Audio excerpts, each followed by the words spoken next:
ونسلم على رسوله الكريم أما بعد فأعوذ بالله السميع العليم من الشيطان الرجيم من حمزه ونفخه ونفثه بسم الله الرحمن الرحيم الف لام میم اللہ لا الہ الا هو الحی القیوم۔ الف لام میم، یہ جو حروف ہیں ان کو حروف مقطعات کہتے ہیں۔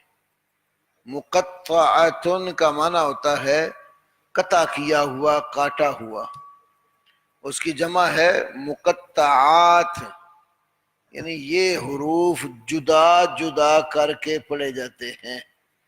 الف لام میم، جب ان کو جدا جدا کر کے پڑھتے ہیں تو ان کو کیا کہتے ہیں؟ حروف مقطعات۔ ان حروف کا ترجمہ یا معنی اور مراد وہ اللہ رب العالمین نے یا نبی کریم صلی اللہ علیہ وسلم نے ذکر نہیں کیے۔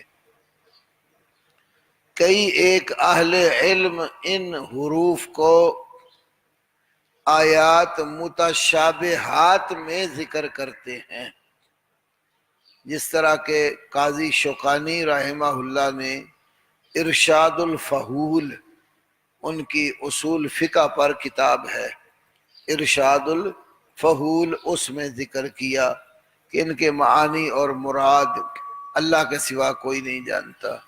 مفسرین کئی ایک نے اس سلسلے میں کئی روایات بھی ذکر کی ہوئی ہیں جو پایہ ثبوت کو نہیں پہنچتی۔ بعض لوگ اپنی سوچ کے مطابق تفسیر کرنے لگ جاتے ہیں۔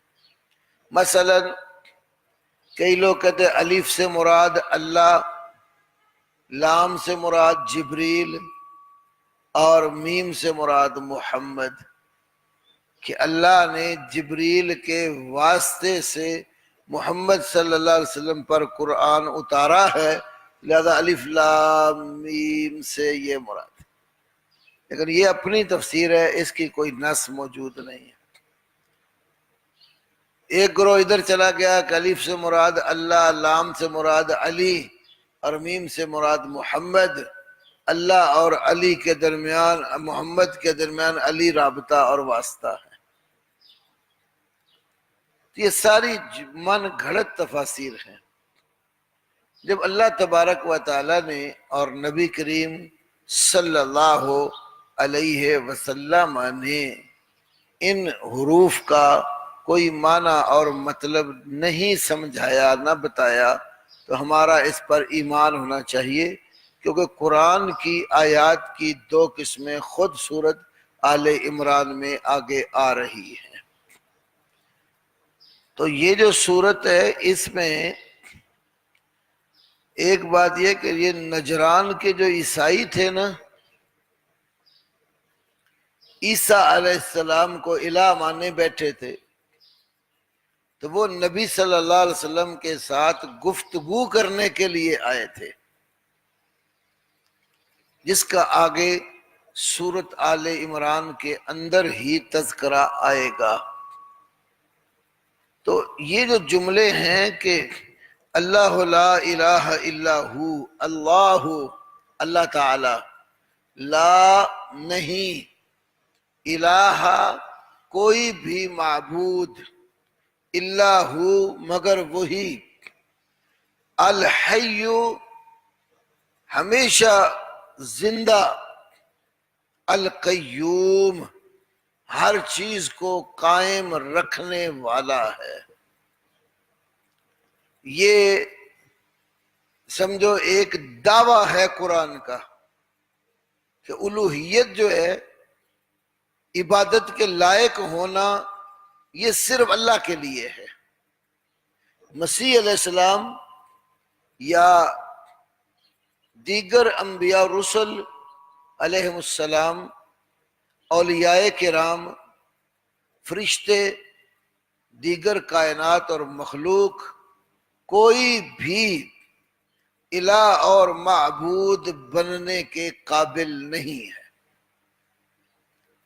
یہ قرآن کا دعویٰ ہے کہ الہ صرف اللہ ہے، الہ صرف اللہ ہے۔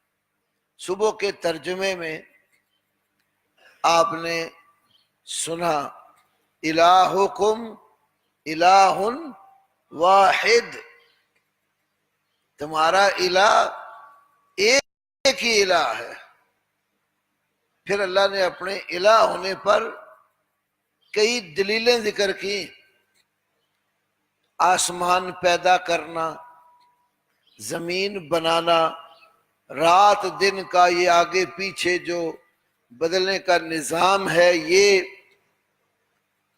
آسمان سے بارش برسا کر بنجر ویران زمین، بے آب و گیا میدانوں کو سرسبز اور لہلاتی کھیتیوں میں تبدیل کر دینا، یہ جو ہوائیں پلٹ پلٹ کر آتی ہیں، بادل آسمان اور زمین کے درمیان جکڑے ہوئے ہیں، نہ اوپر اپنی بساط کے مطابق بڑھتے ہیں نہ نیچے گرتے ہیں، کشتیاں چلتی ہیں پانیوں میں لنگر انداز، بڑے بڑے جہاز چلتے ہیں، گہرے پانیوں میں بھی چل رہی ہوتی کشتیاں۔ تو یہ ساری تسخیر کائنات جو ہے اس بات کی دلیل ہے کہ ان کو کوئی قائم کرنے والا ہے۔ تو اللہ کے اوپر ایمان کے بارے میں بیٹا ہمارے علماء 4 چیزیں ذکر کرتے ہیں جو مد نظر رکھنی چاہیے۔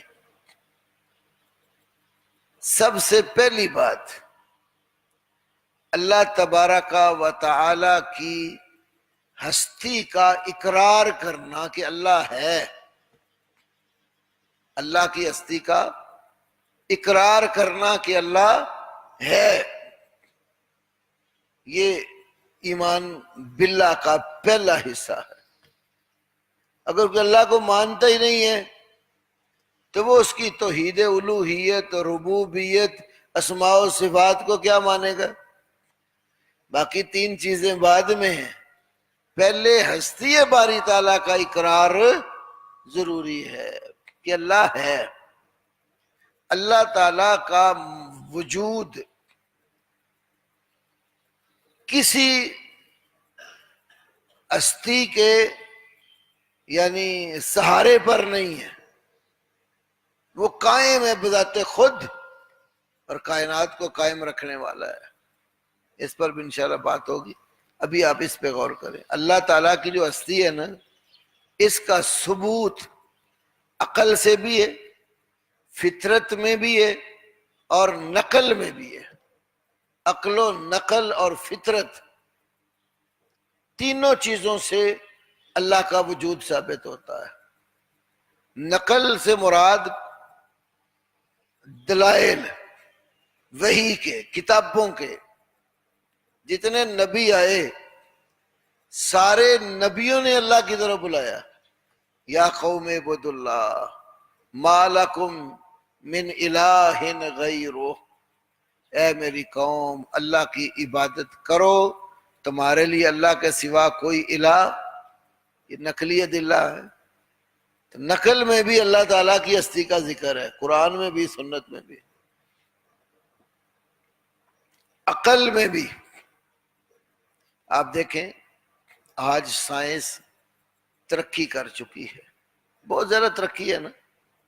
یہ ایک موبائل میں ہی، چھوٹے سے موبائل میں آپ پوری دنیا سے رابطے میں ہیں، اسی کے اوپر نیٹ آن کر کے ایک ایک چیز دریافت کرتے ہیں، تو حیران کن ایجادات ہے نا۔ کوئی بھی غیر مسلم بھی ماننے کو تیار نہیں ہوگا کہ موبائل اپنے آپ وجود میں آ گیا،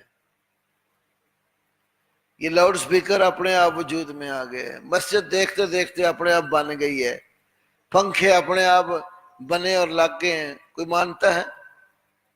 ہر کوئی کہتا ہے کہ سپیکر بھی کسی نے ایجاد کیا ہے، موبائل بنانے والا فلاں شخص ہے، پنکھے ایجاد کرنے والا فلاں ہے، جہاز بنانے والا فلاں ہے.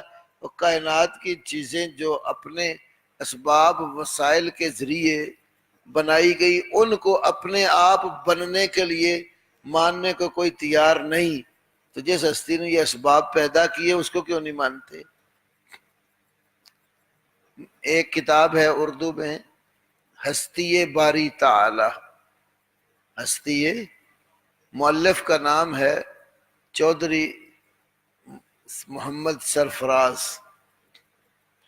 گجرات شہر کے ساتھ ہی متصل ایک گاؤں ہے کالرا کلاں، وہاں کے وہ رہنے والے تھے.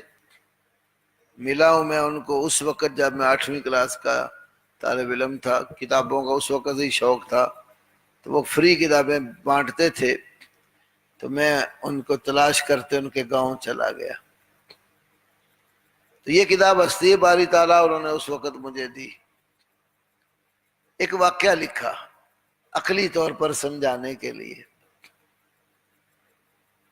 ایک شخص تھا، وہ باہر کھیتوں میں کہیں گھوم پھر رہا تھا. تو اس نے کیا دیکھا کہ یہ تربوز نہیں ہے، بڑے بڑے تربوز ہوتے ہیں نا، یہ جس کے ساتھ لگے وہ نازک سی بیل ہے، نرم و نازک سی بیل، اور اس پر بڑے بڑے تربوز لگے ہوئے. ساتھ ہی اس میں ایک بیر کا درخت ہے، اتنا بڑا درخت اور چھوٹے چھوٹے بیر لگے ہوئے ہیں. وہ سوچنے لگ گیا، کہتا ہے کہ یہ نازک سی بیل، اتنا بڑا تربوز اور اتنا بڑا درخت اور چھوٹا سا بیر، چاہیے تو یہ نا درخت بڑا ہے تو پھل بھی بڑا ہو، نازک سی بیل ہے تو اس کے ساتھ جو پھل لگے وہ بھی چھوٹا ہی ہونا چاہیے. اب جتنی عقل بندے کام کرتی ہے اس نے وہی کرنا ہے نا. اللہ رب العالمین کی ہستی ایسی ہے، اس کی صفات پر غور کرنے سے عقلیں دنگ رہ جاتی ہے، احاطہ ہی نہیں کر سکتی. تو وہ لکھتے ہیں کہ وہ یہ سوچتے سوچتے نا وہ بیر کے درخت کے نیچے ذرا لیٹ گیا کہ چلو میں تھوڑا سا آرام کروں. کوئی پرندہ آیا درخت پہ بیٹھا، تو بیر کو پرندے نے چونچ ماری کھانے کے لیے، وہ ٹوٹ کر سیدھا نیچے گرا تو اس بندے کی آنکھ پر لگا، فوراً اٹھ کے بیٹھ گیا. کہتا ہے کوئی ہستی ایسی ہے جس نے یہ کام پورے کاریگری کے ساتھ کیا ہے. جس جگہ بیر لگا اگر تربوز لگتا ٹوٹ کر میری آنکھ پر گرتا، میرا تو دیوالیہ ہو جانا تھا.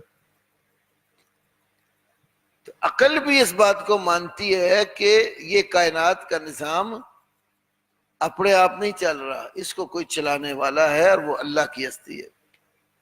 انسان کی فطرت اور طبیعت میں بھی اللہ نے اپنی پہچان رکھی ہے.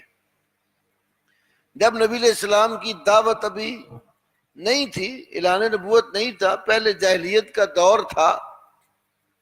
بخاری شریف میں ہے کہ عمر بن زید بن نفیل، وہ جب لوگوں کو دیکھتا نا کہ وہ بکریاں ذبح کرتے ہیں تو بتوں کے نام پر، تو وہ دیکھ کر کیا کہتے ہیں، الشاۃ خلقها اللہ.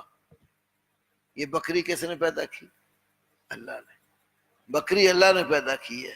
یہ جو چارہ کھاتی ہے پانی پیتی ہے وہ کس نے پیدا کی؟ اللہ نے. تو وہ کہتے ہیں جب یہ بکری اللہ نے پیدا کی، چارہ اس کا اللہ نے پیدا کیا، پانی پیتی ہے وہ اللہ نے پیدا کی ہے، کیف تذبحونھا لغیر اللہ، تم ان کو غیر اللہ کے نام پر ذبح کیسے کرتے ہو؟ تو بندے کے اندر اللہ نے، حالانکہ جاہلیت کا دور تھا، تو سوچنے سے فطرت انسان کی بتاتی ہے کہ اپنے آپ نہیں، ہر چیز کو چلانے والا کوئی ہے اور وہ صرف اللہ. تو پہلے اللہ کی ہستی پر ایمان لانا ضروری. اس لیے یہاں یہ دعویٰ کیا ہے کہ اللہ لا الہ الا ہو، اللہ کے سوا کوئی الہ نہیں ہے، وہ اکیلا ہی الہ اور معبود ہے. اس دعوے پر آگے دلیلیں بھی آئیں گی. تو یہاں پر آپ غور کریں، لفظ اللہ یہ اللہ رب العالمین کا ذاتی نام ہے. لفظ اللہ رب العالمین کا ذاتی نام ہے. اس نام میں بھی بڑے کمالات ہیں. کئی علماء نے لکھا ہے کہ یہ لفظ اللہ جو ہے نا، اس کا شروع سے ایک ایک حرف منقطع کرتے چلے جائیں، بقایا جو حرف بچیں گے وہ بھی رب العالمین کی ہستی پر دلیل ہوں گے. لفظ اللہ کا پہلا حمزہ ہٹا دو، پیچھے رہ جاتا للہ. تو للہ بھی رب العالمین پر دلالت. للہ ما فی السماوات و ما فی الارض، یہ للہ کا پہلا لام ہٹا دو، پھر رہ جائے گا لہو ملک السماوات والارض.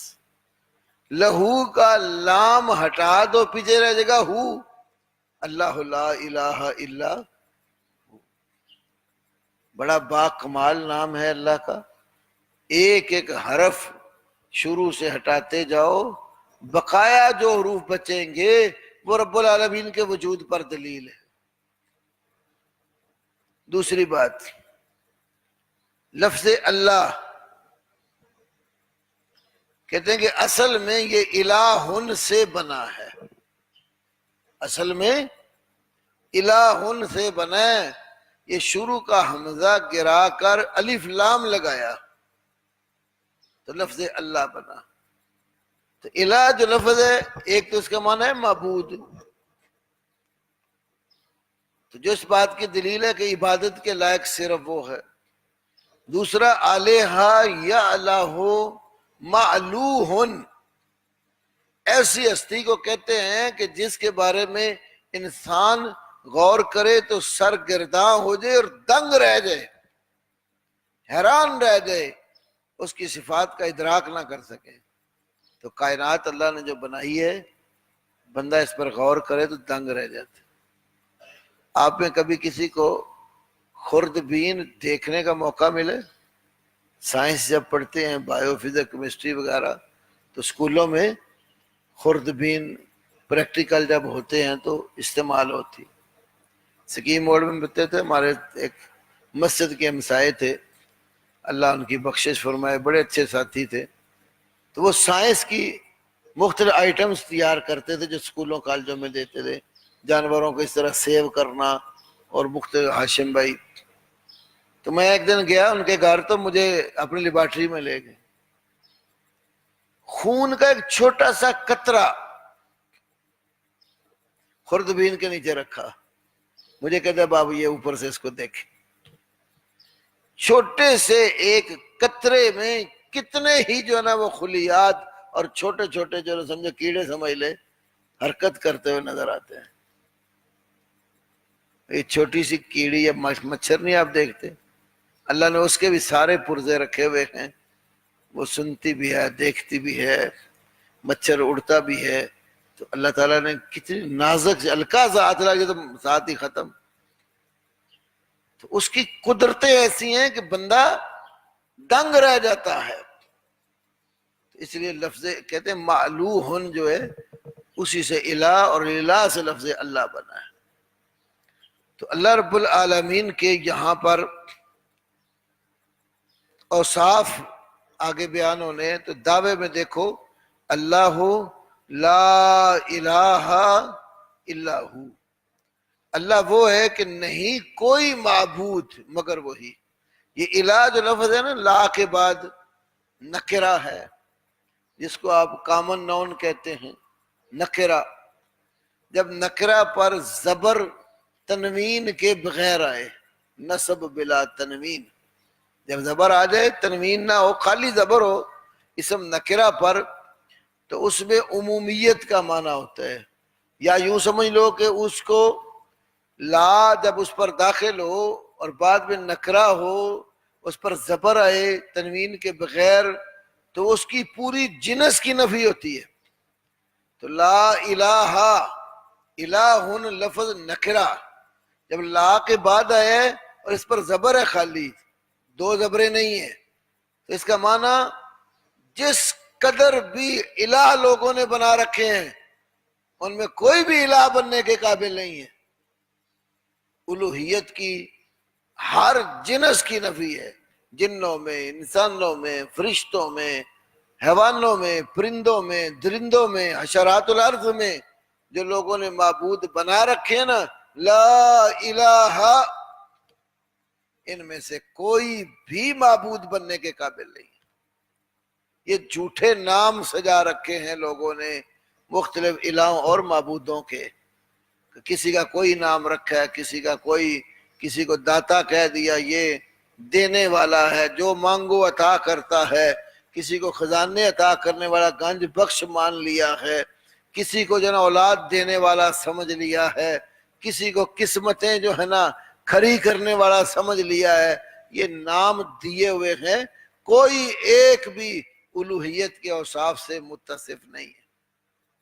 قرآن نے دوسری جگہ ذکر کیا، ایک دو آیتیں دیکھیں قرآن پاک کھول کے، سورہ یوسف دیکھو آیت نمبر 40، سورہ یوسف آیت نمبر 40 نکال کے دیکھو۔ ما تعبدون من دونہ الا اسماء سمیتموہا، ما تعبدون من دونہ،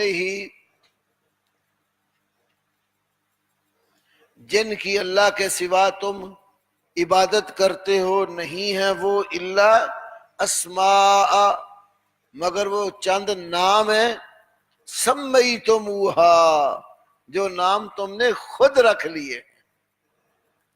اسی طرح آپ آگے دیکھیں سورہ نجم،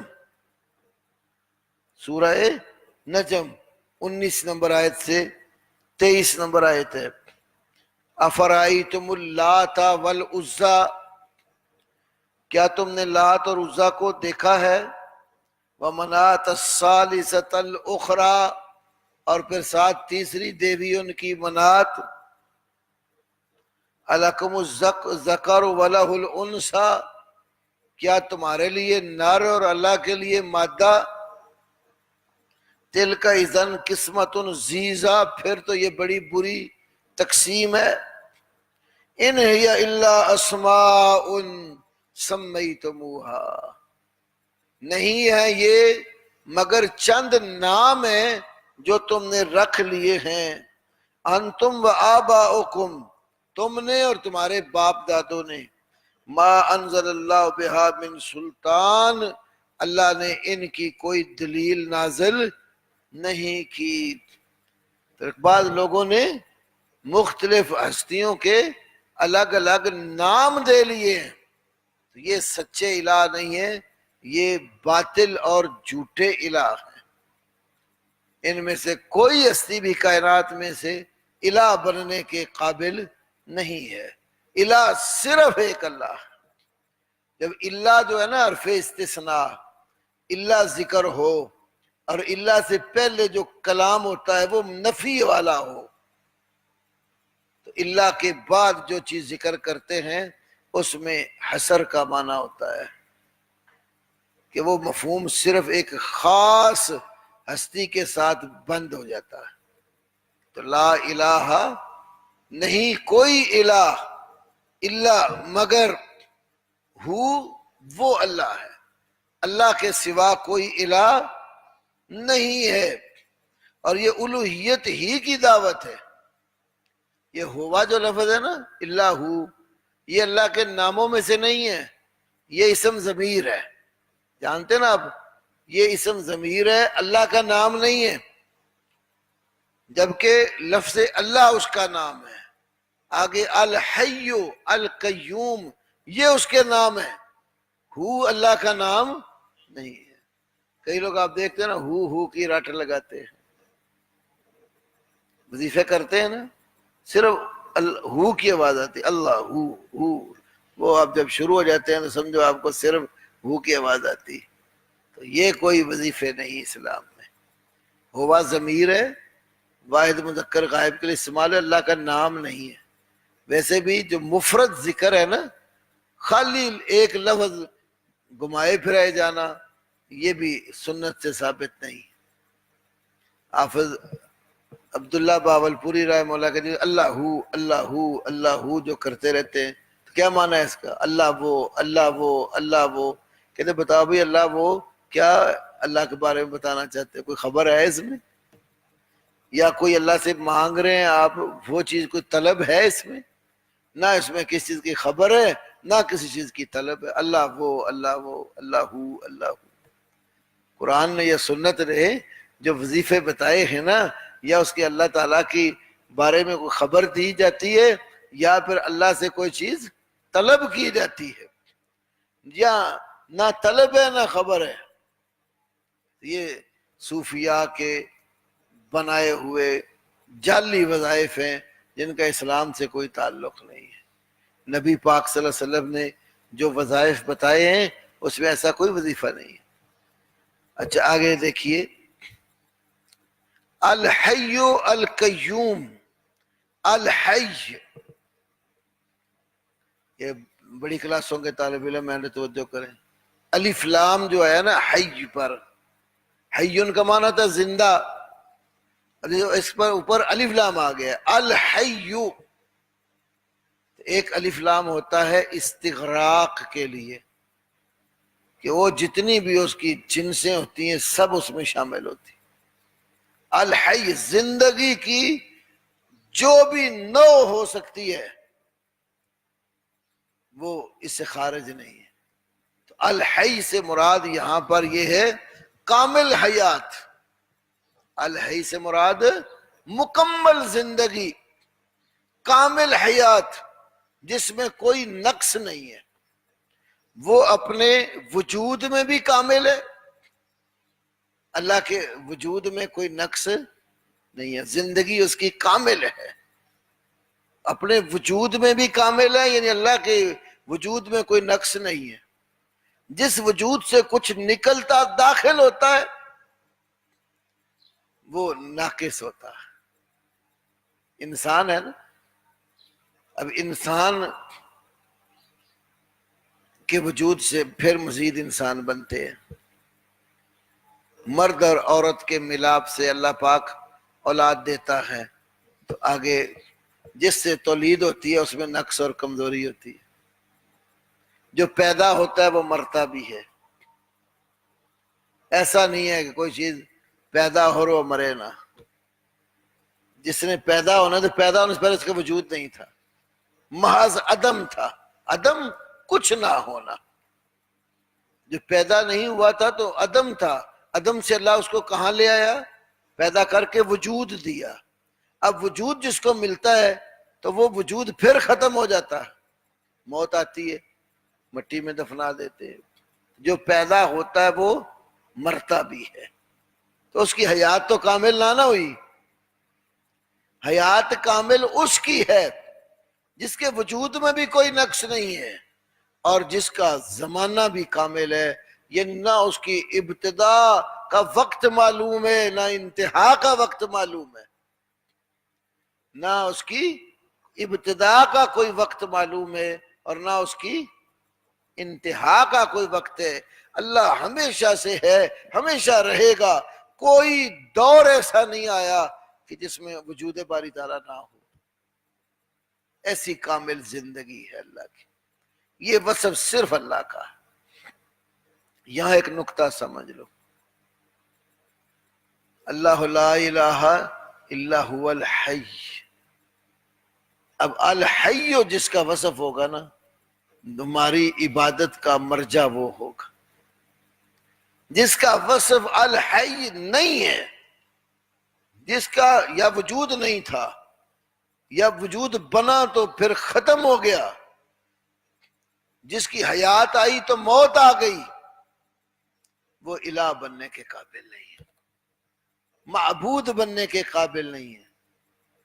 جتنے علماء کرام، اولیاء کرام، فقہائے اعظام، محدثین فخام دنیا میں آئے اور چلے گئے، بعض لوگوں نے مزارات بنا لیے، مزارات بنا کر ان کے نام کی نظر و نیاز اور چڑھاوے چڑھانے شروع کر دیے، بلکہ ان سے مانگنا شروع کر دیا، یہ سارے ایک وقت میں ان کا کوئی وجود نہیں تھا، پھر اللہ نے پیدا کیا، وجود بن گیا، پیدا کیا، زندگی دی، وہ زندگی کامل نہیں تھی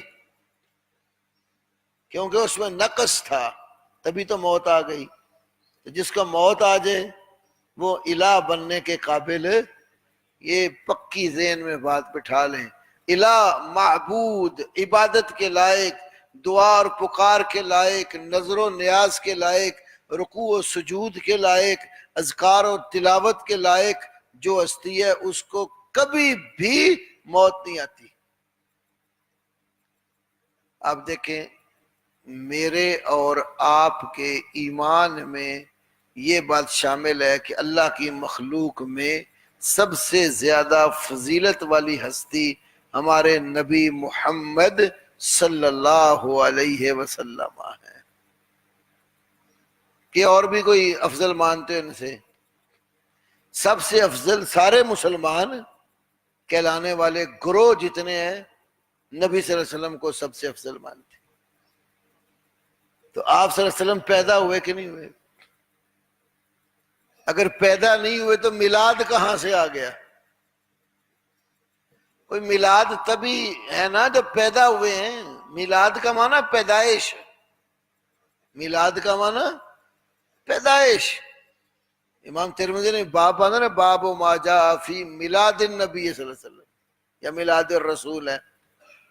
تو وہ میلاد نہیں جو لوگوں نے بنا لی ہے، جشن یا عید میلاد نہیں، میلاد، خالی میلاد لفظ کا معنی پیدائش، رسول اللہ کی پیدائش کے حوالے سے۔ جب میلاد ہے تو وفات بھی ہے، پیدا ہوئے ہیں۔ تو کسی سے پوچھو اللہ کے نبی کی عمر کتنی ہے، کیا بتائیں گے؟ کوئی پتہ نہیں ہے، ابھی تو چل رہی ہے۔ یہ 63 سال بتائیں گے کہ نہیں؟ اور جب 63 سال عمر بتاتے ہو تو اس کا مطلب ہے حیات جو تھی دنیا میں اللہ نے دی وہ ختم کر کے یہاں سے اٹھا کر اللہ ان کو آخرت میں لے گیا ہے۔ وہ 63 سالہ زندگی تو تھی عارضی، ناقص۔ وہ الکامل جو حیات ہے وہ صرف اللہ کی ہے۔ اس کے بعد کیا آئی؟ موت۔ جب ابوبکر صدیق رضی اللہ عنہ خلیفہ بنے، مسند خلافت پر فائز ہوتے ہی جو خطبہ ارشاد فرمایا، اپنے اس خطبے کے اندر کیا کہا انہوں نے؟ لوگو، من کان منکم یعبد محمدا فإن محمدا قد مات صلی اللہ علیہ وسلم۔ یہ بخاری میں بھی ہے، مسند بزار میں بھی ہے، کئی کتابوں میں حدیث ہے۔ من کان منکم یعبد محمدا، تم میں سے جو شخص محمد صلی اللہ علیہ وسلم کی عبادت کرتا ہے، فإن محمدا قد مات، تو یاد رکھو بے شک محمد صلی اللہ علیہ وسلم فوت ہو چکے، جس صدیق اکبر نے فرمایا۔ کئی لوگ کہتے ہیں نبی پاک کو فوت شدہ نہ کہو، موت کا لفظ بولنا توہین ہے، اور خلیفہ وقت نے بیٹھتے ہی توہین کر دی۔ پھر قرآن کے اندر انکا میتون وانہم میتون افإن مات او قتل انقلبتم علی اعقابکم وما محمد الا رسول قد خلت من قبل الرسل اذ حضر یعقوب الموت۔ موت تو تمام نبیوں کو آئی ہے۔ یہاں ایک سوال ہے، ابوبکر صدیق نے کہا، اسامہ ورزش کی جگہ نہیں ہے، میں آپ سے سوال پوچھتا ہوں۔ ابوبکر صدیق رضی اللہ عنہ نے فرمایا جو شخص محمد صلی اللہ علیہ وسلم کی عبادت کرتا ہے تو محمد فوت ہو گئے۔ آپ بتائیں صحابہ میں سے کوئی محمد صلی اللہ علیہ وسلم کی عبادت کرتا تھا؟ کس کی عبادت کرتے تھے؟ تو ابوبکر صدیق نے کیوں کہا جو محمد کی عبادت کرتا تو محمد فوت ہو گئے ہیں صلی اللہ علیہ وسلم؟ کوئی بتائے گا آپ میں سے؟ ہاں اونچی بولے نا، مجھے سمجھ آئے. وہ تو ٹھیک ہے، لیکن محمد صلی اللہ علیہ وسلم کی عبادت کوئی کرتا تھا صحابہ میں سے؟ جب کرتا ہی کوئی نہیں تھا تو کیوں کہا کہ جو محمد کی عبادت کرتا ہے محمد تو آئی فوت ہو گئے؟ یہاں بات سمجھنے کی ہے. جب آپ کی وفات ہوئی نا بیٹا، تو حضرت عمر مان ہی نہیں رہے تھے، ایسے حواس جو ان کے کھو گئے کہ مان ہی نہیں رہے تھے کہ محمد فوت ہو گئے، اور تلوار نکال لی. جو کہے گا کہ محمد فوت ہو گئے میں اس کی گردن اڑا دوں. تو یہ کسی کو کے بارے میں خواہ جذبات میں یا محبت میں یا حواس قائم نہیں تو یہ کہہ دینا کہ اس کو موت آ ہی نہیں سکتی، وہ اس کو معبود بنانا ہے. جس کے بارے میں یہ سمجھ لے کہ اس کو موت آ ہی نہیں سکتی، اس کا معنی وہ الہ ہے،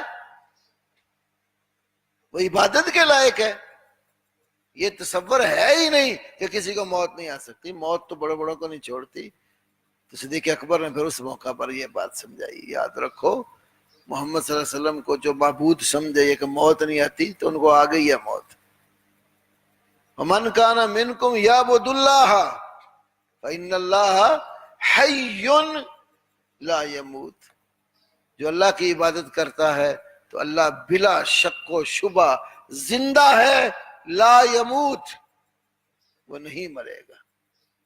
جب محمد صلی اللہ علیہ وسلم کو موت آ گئی اور آپ عبادت کے لائق نہیں ہیں تو یہ باقی لوگ پھر کیسے عبادت کے لائق ہیں؟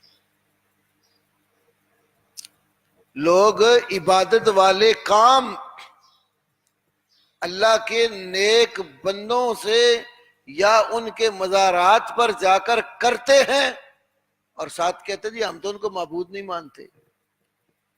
بھئی معبود کون ہوتا ہے؟ جس کی عبادت کی جائے. معبود کون ہوتا ہے؟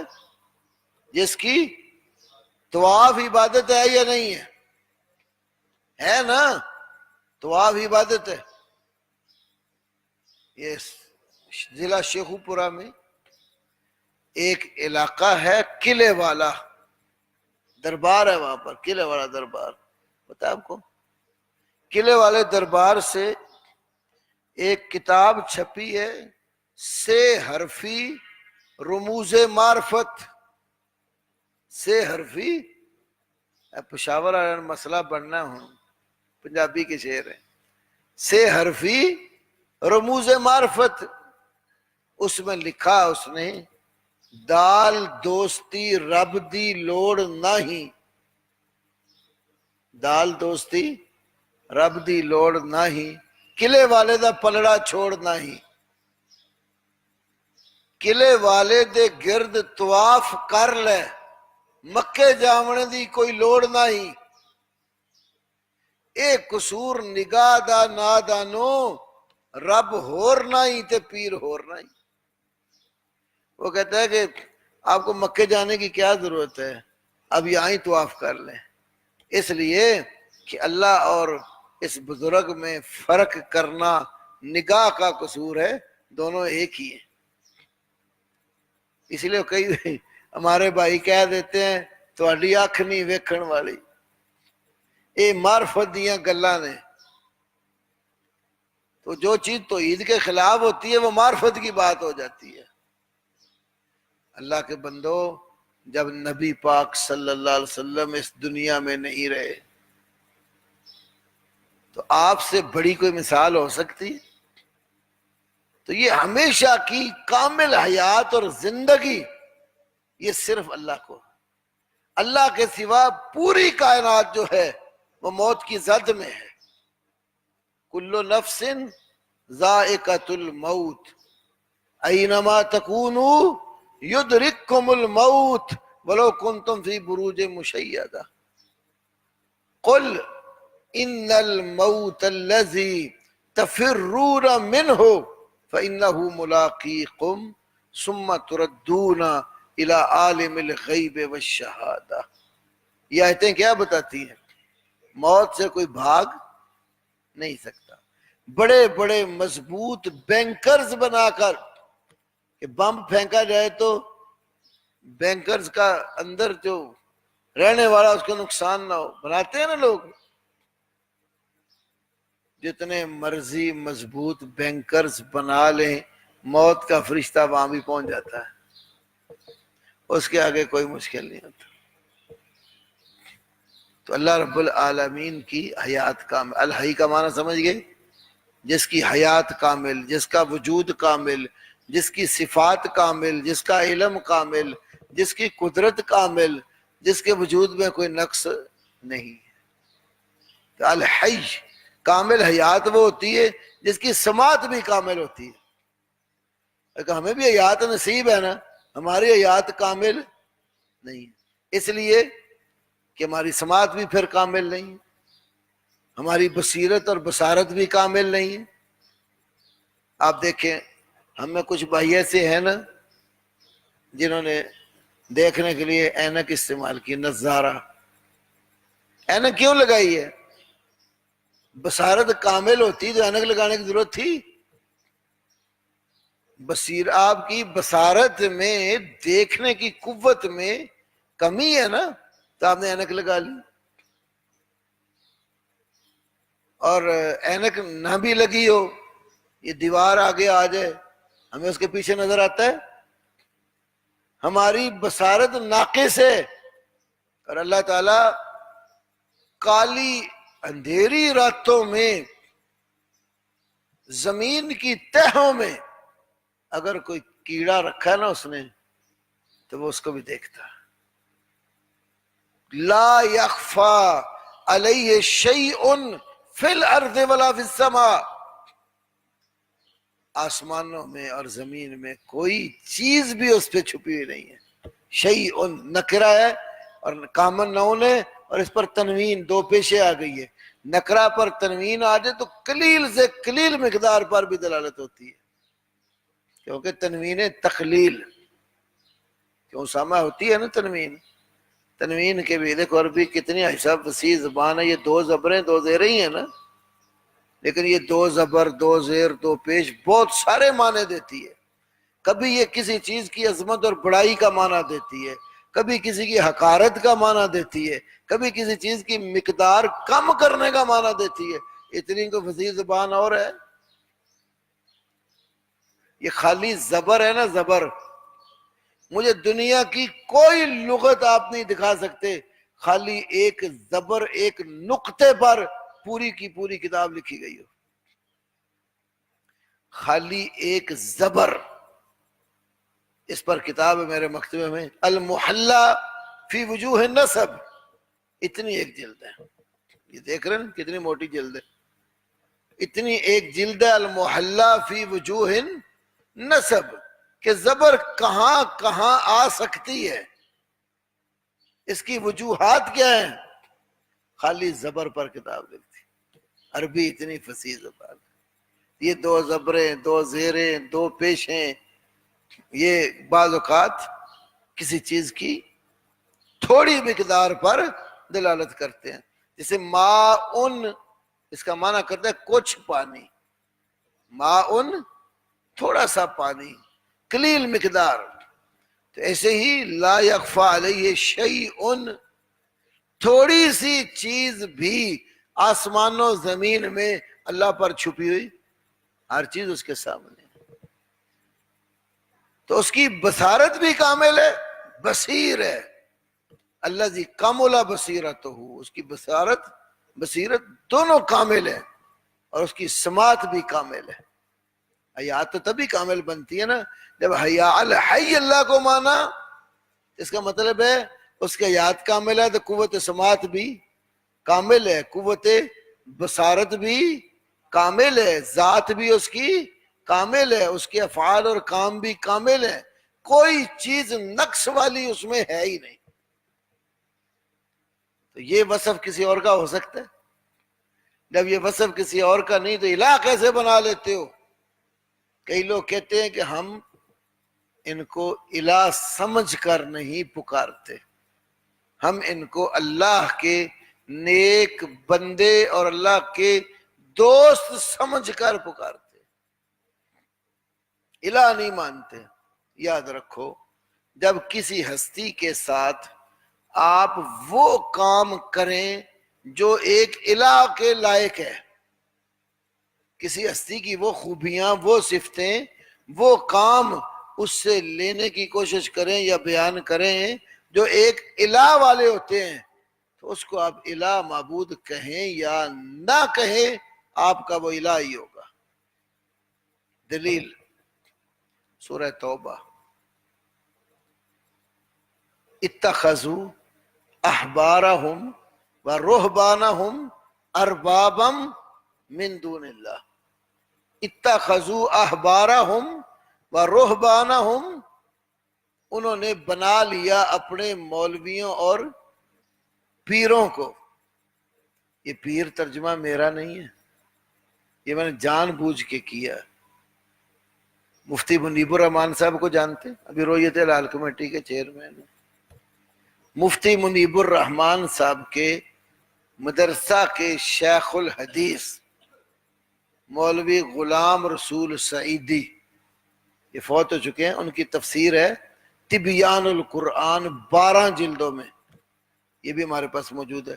تبیان القرآن میں یہ ترجمہ انہوں نے کیا ہے کہ انہوں نے اپنے مولویوں اور پیروں کو اللہ کے سوا رب بنا لیا۔ ترجمہ صحیح ہے۔ احبار حبر ان کی جمع، حبر عالم کو کہتے ہیں، ایسا عالم جو اپنی بات بنا سنوار کے اچھے طریقے سے قوم کے آگے پیش کر سکے۔ جو عالم اپنی بات بنا سنوار کر اچھے طریقے سے پیش کر سکے، اس کو کیا کہتے ہیں؟ حبرن یا حبرن۔ کپڑے کے اوپر یہ جو کڑھائی ہوتی ہے نا، نقش و نگار، جس کپڑے کے اوپر نقش و نگار ہو، پڑھائی ہو، کڑھائی کی ہو، تو اس کپڑے کو کہتے ہیں ثوبن محبرن، ثوبن محبرن، حبر سے محبر، نقش و نگار والا کپڑا۔ تو عالم کو احبار حبر تبھی کہتے ہیں جب وہ بات اچھی طرح بنا کر پیش کر سکے۔ رہبان راہب سے ڈرنے والا، درویش صفت۔ عیسائیوں میں ہو تو اس کو پادری کہتے ہیں، اور مسلمانوں میں درویش ہو تو اس کو پیر صاحب کہتے ہیں۔ پے دونوں کو لگتی، کلندر بھی کئی لوگ کہہ دیتے ہیں، درویش بھی بول دیتے ہیں۔ تو انہوں نے اپنے مولویوں اور درویشوں کو، پیروں اور پادریوں کو اللہ کے سوا کیا بنایا؟ رب۔ اتخذوا احبارہم ورہبانہم اربابا من دون اللہ، مولویوں اور پیروں کو اللہ کے سوا کیا بنایا؟ رب۔ اب ان سے پوچھا جائے جن کے بارے میں قرآن کہہ رہا ہے کہ انہوں نے رب بنایا، وہ مانتے ہی نہیں، وہ کہتے ہیں ہم نے کوئی رب نہیں بنایا۔ مولانا غلام رسول سعیدی کی تفسیر میں بھی ہے، پیر کرم شاہ صاحب بھیرے والے، ان کی تفسیر ضیاء القرآن میں بھی ہے، دیگر جتنی بڑی پچھلی علماء کی تفسیریں ہیں سب میں ایک واقعہ آپ کو ملے گا۔ عدی بن حاتم نبی علیہ السلام کے پاس آئے، ان کے گلے میں اس وقت سونے یا چاندی کی سلیب تھی، عیسائی تھے نا، سلیب پہنی ہوئی تھی۔ آپ کے پاس آئے، آپ یہ آیت پڑھ رہے تھے، اتخذوا احبارہم ورہبانہم اربابا من دون اللہ۔ عدی کہنے لگے اللہ کے نبی، ہم نے ان کو کوئی رب نہیں بنایا، ہم نے ان کو رب نہیں بنایا۔ قرآن کیا کہہ رہے؟ رب بنایا ہے۔ وہ کیا کہہ رہے ہیں؟ رب نہیں بنایا۔ جیسے ہم کہتے ہیں کہ تم ان کو الہ معبود بنائے بیٹھے ہو، پوجتے ہو، پکارتے ہو، کہتے ہیں ہمارے الہ نہیں ہے، الزام نہ لگاؤ، یہ اللہ کے نیک بندے ہیں، ہم ان کو ولی اللہ، اللہ کا دوست سمجھ کر پکارتے اور ان سے منتیں مانگتے ہیں۔ تو عدی نے کیا کہا؟ ہم بھی ان کو رب، قرآن نے کہا رب ہے۔ پھر اللہ کے نبی نے پوچھا اچھا یہ بتاؤ جس چیز کو تمہارے علماء حرام ٹھہرا دیتے تھے کیا تم اس کو حرام مانتے تھے؟ جس چیز کو وہ حلال ٹھہرا دیتے تھے اس کو حلال مانتے تھے؟ کہ لیں ہاں یا رسول اللہ یہ تو ہے. تو فرمایا فتل کا عبادت ہو، اللہ کے اختیار بندوں میں دینا یہی ان کی عبادت ہے، یہی ان کو الہ بنانا ہے. تو یہ دعا کس سے کرنی چاہیے؟ اللہ سے. ہاتھ اٹھا کر جب مانگتے ہیں دعا کرتے ہیں تو کس سے کرتے ہیں؟ اللہ تعالیٰ سے. ہر نبی کو دیکھو ربنا ظلمنا انفسنا رب انی فقیر، ہر نبی نے ربنا ربنا اللہ کو پکارا ہے. تو اللہ کے نبی نے کیا کہا؟ الدعاء هو العبادہ، الدعاء هو العبادہ. دعا کرنا، پکارنا، مانگنا یہ کیا ہے؟ عبادت. عیسائی آج بھی مسیح علیہ السلام کو پکارتے ہیں. جب میں نے کتاب لکھی تھی نا کلمہ گو مشرک، ان دن جب میں لکھ رہا تھا تو میں سکیم موڑ سے اردو بازار کی طرف گیا، موٹر سائیکل پہ تھا تو میرے سامنے ایک رکشہ جا رہا تھا، وہ کسی عیسائی کا تھا. اس کے پیچھے یہ شعر لکھا ہوا تھا، میں نے اس رکشے کا باقاعدہ نمبر نوٹ کیا، میں نے کتاب پہ دیا ہے. کیا لکھا ہوا تھا؟ یسوع نور ہر بلا دور. یسوع نور، اس طرح بیٹا نہیں بیٹھو، تفسیر کی کلاس ہے آپ کی. یسوع نور ہر بلا دور. اگلا جملہ سننے والا ہے، یسوع نور ہر بلا دور. کٹ دے مصیبتاں سن دے ضرور.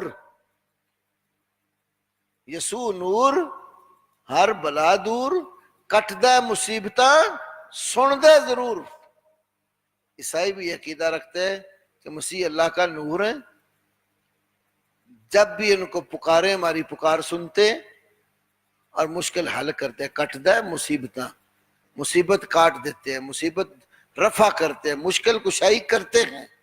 سن دے ضرور، ہر حال میں ہماری پکار سنتے. تو انہوں نے کیا عقیدہ وابستہ کیا ہوا ہے کہ مسیح کو پکارو، مسیح پکار بھی سنے گا اور مشکل بھی حل کرے گا.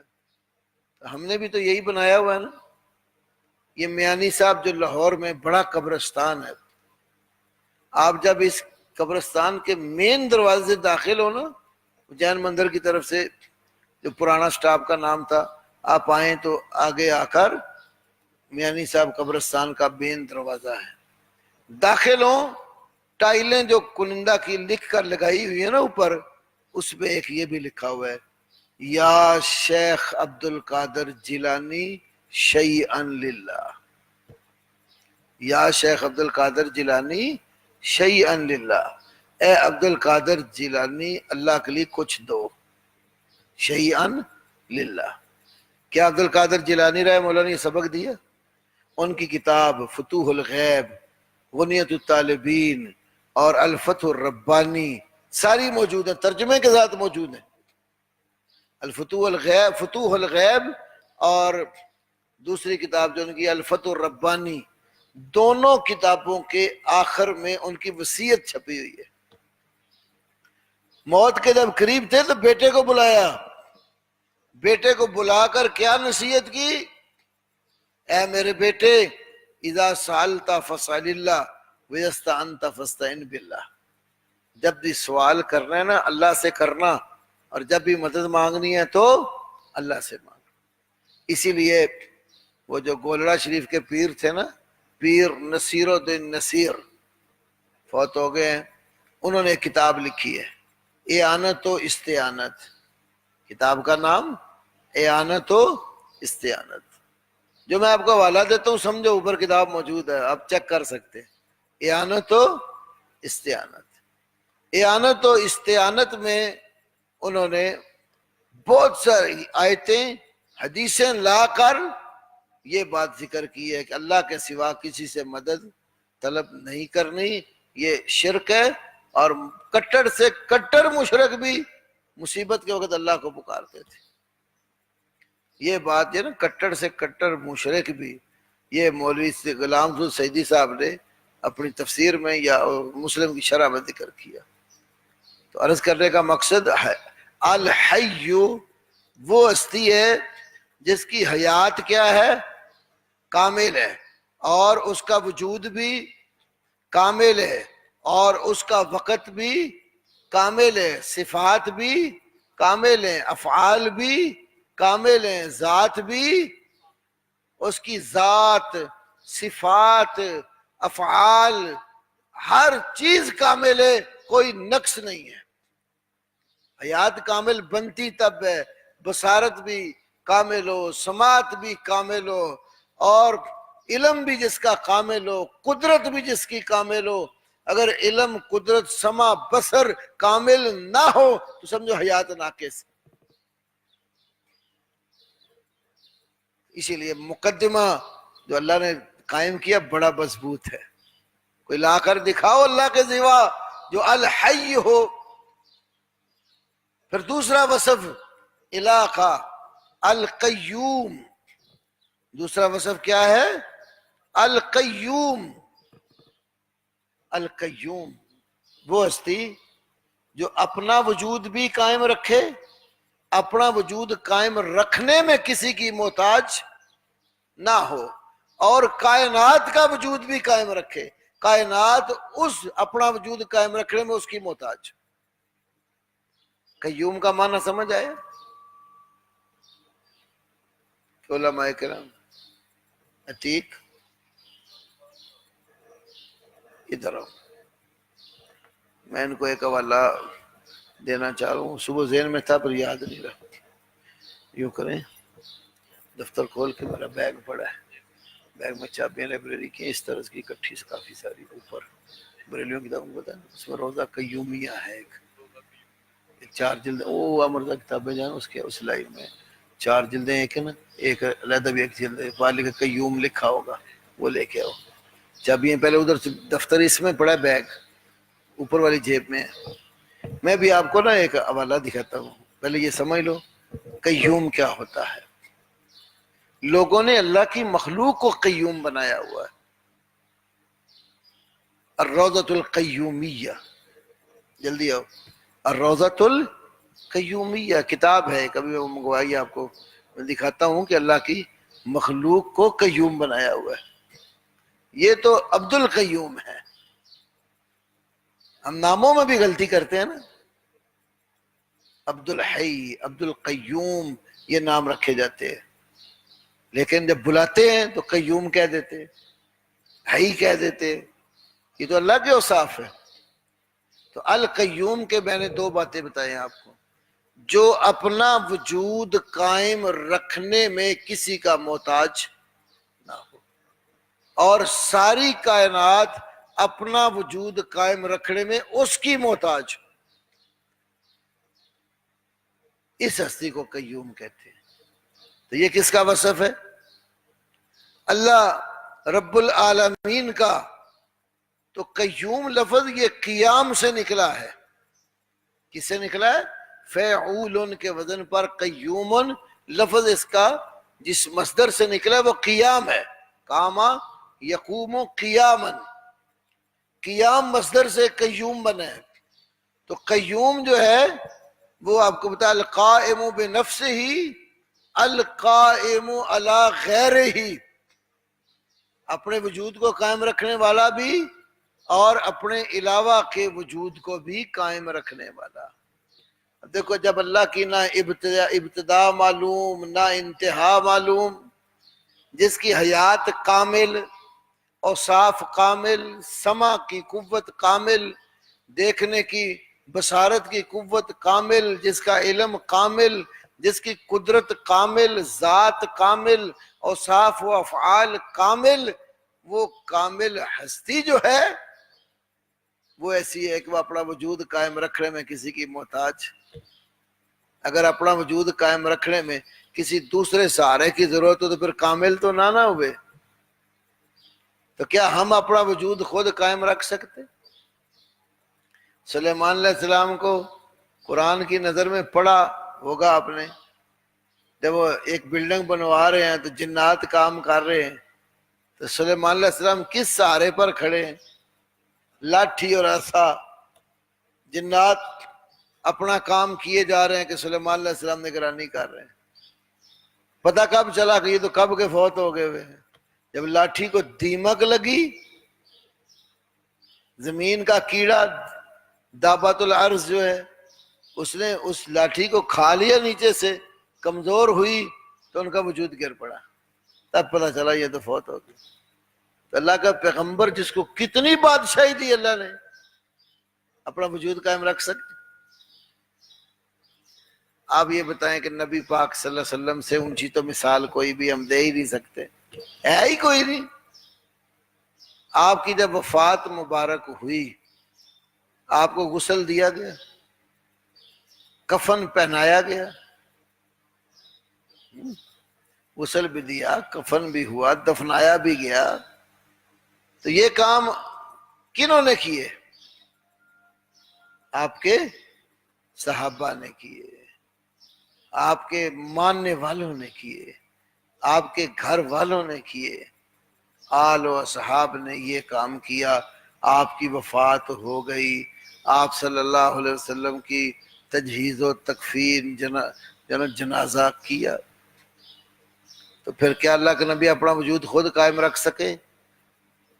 جب آپ قیوم نہیں ہیں تو آپ کے سوا کوئی قیوم ہو سکتا ہے؟ پھر قیوم صرف اللہ کی ہستی ہے، قیوم صرف اللہ تبارک و تعالیٰ کی ہستی ہے، اللہ کے سوا کوئی قیوم نہیں ہے۔ یہ ساری کائنات کا نظام اللہ نے قائم کیا ہوا۔ صبح کی آیت میں جو ہم نے پڑھا، وَالسَّحَابِ الْمُسَخَّرِ بَيْنَ السَّمَاءِ وَالْأَرْضِ، یہ بادل ہیں، دیکھو اوپر بھی کوئی بندھے ہوئے نہیں ہیں، نیچے سے بھی کوئی ان کو ستون نہیں لگایا ہوا، ہوا ان کو کبھی ادھر کبھی ادھر، یہ آسمان زمین میں جکڑے ہوئے، نہ اوپر کوئی رسی ہے نہ کوئی نیچے ستون ہے، تو کس نے جکڑا ہوا ان کو قائم کیا ہوا ہے؟ اللہ تعالیٰ نے۔ اس طرح پرندے فضا میں جب اڑتے ہیں نا، پر پھیلا کے فضاؤں میں رک جاتے ہیں، والصافات یقبضن، کبھی پروں کو سمیٹتے ہیں کبھی پھیلاتے ہیں۔ تو اب یہ بتائیں گے یہ پرندے جو فضاؤں میں معلق ہیں، حالانکہ فضا میں اللہ نے ایک ایسی جگہ رکھی ہے جہاں تک تو جو اوپر چیز بہکے تو نیچے آتی ہے، اور وہاں درمیان میں کوئی ایسی جگہ بھی ہے جو ٹھنڈک بہت ہے، جو وہاں چیز جائے تو جم جاتی ہے، فریز ہو جاتی ہے۔ تو یہ سارا کچھ کس نے بنایا ہوا ہے؟ یہ سب نظام قائم کرنے والی ایک ہی ہستی ہے، اور وہ اللہ کی ہے، القیوم۔ ہمارے دوستوں نے کیا کیا ہوا ہے؟ اللہ کے سوا قیوم بنائے ہوئے ہیں، کائنات کا ذرہ ذرہ پتا پتا اس کے اختیار میں دیا ہوا ہے۔ اور قاضی مجدد الفسانی جو تھے، شیخ احمد السرہندی، یہ قیوم اول تھے۔ پھر جو آگے پھر گدی نشینی آتی کی تو قیوم بڑھتے گئے۔ بھئی یہ اگر قیوم تھے، اپنے آپ کو تو سنبھال نہیں سکے، مزار ان کے بنے ہوئے ہیں، منو مٹی ڈال کر اوپر پھر سنگے مرمر سے خوب پیک کیے ہوئے ہیں کہ باہر نہ آ جائیں کہیں، اتنا مضبوط طریقے سے دفنا دیا ہے، تو اپنے آپ کو تو قائم رکھ نہیں سکے تو دنیا کو کیسے قائم رکھ سکتے؟ کہتے ہیں جی کچھ ابدال ہوتے ہیں، کچھ غوث ہوتے ہیں، کچھ کتب ہوتے ہیں، یہ کتب غوث ابدال انہوں نے دنیا کا نظام سنبھالا ہوا ہے، تو اللہ فارغ ہے پھر ان کاموں سے۔ ایک دوست، کافی پرانی بات ہے، نیا نیا حدیث ہوئے ہمارے پاس، پڑھا لکھا آدمی تھا، تو اس کے بریلوی طبقہ کے جو دوست احباب تھے نا وہ ملے، انہوں نے کہا کدھر وابی ہو گئے، نہ تو کتبہ نو مندے نہ ابدالہ نو مندے، آئے تو کتبہ تے ابدالہ نو مندے ہی نہیں۔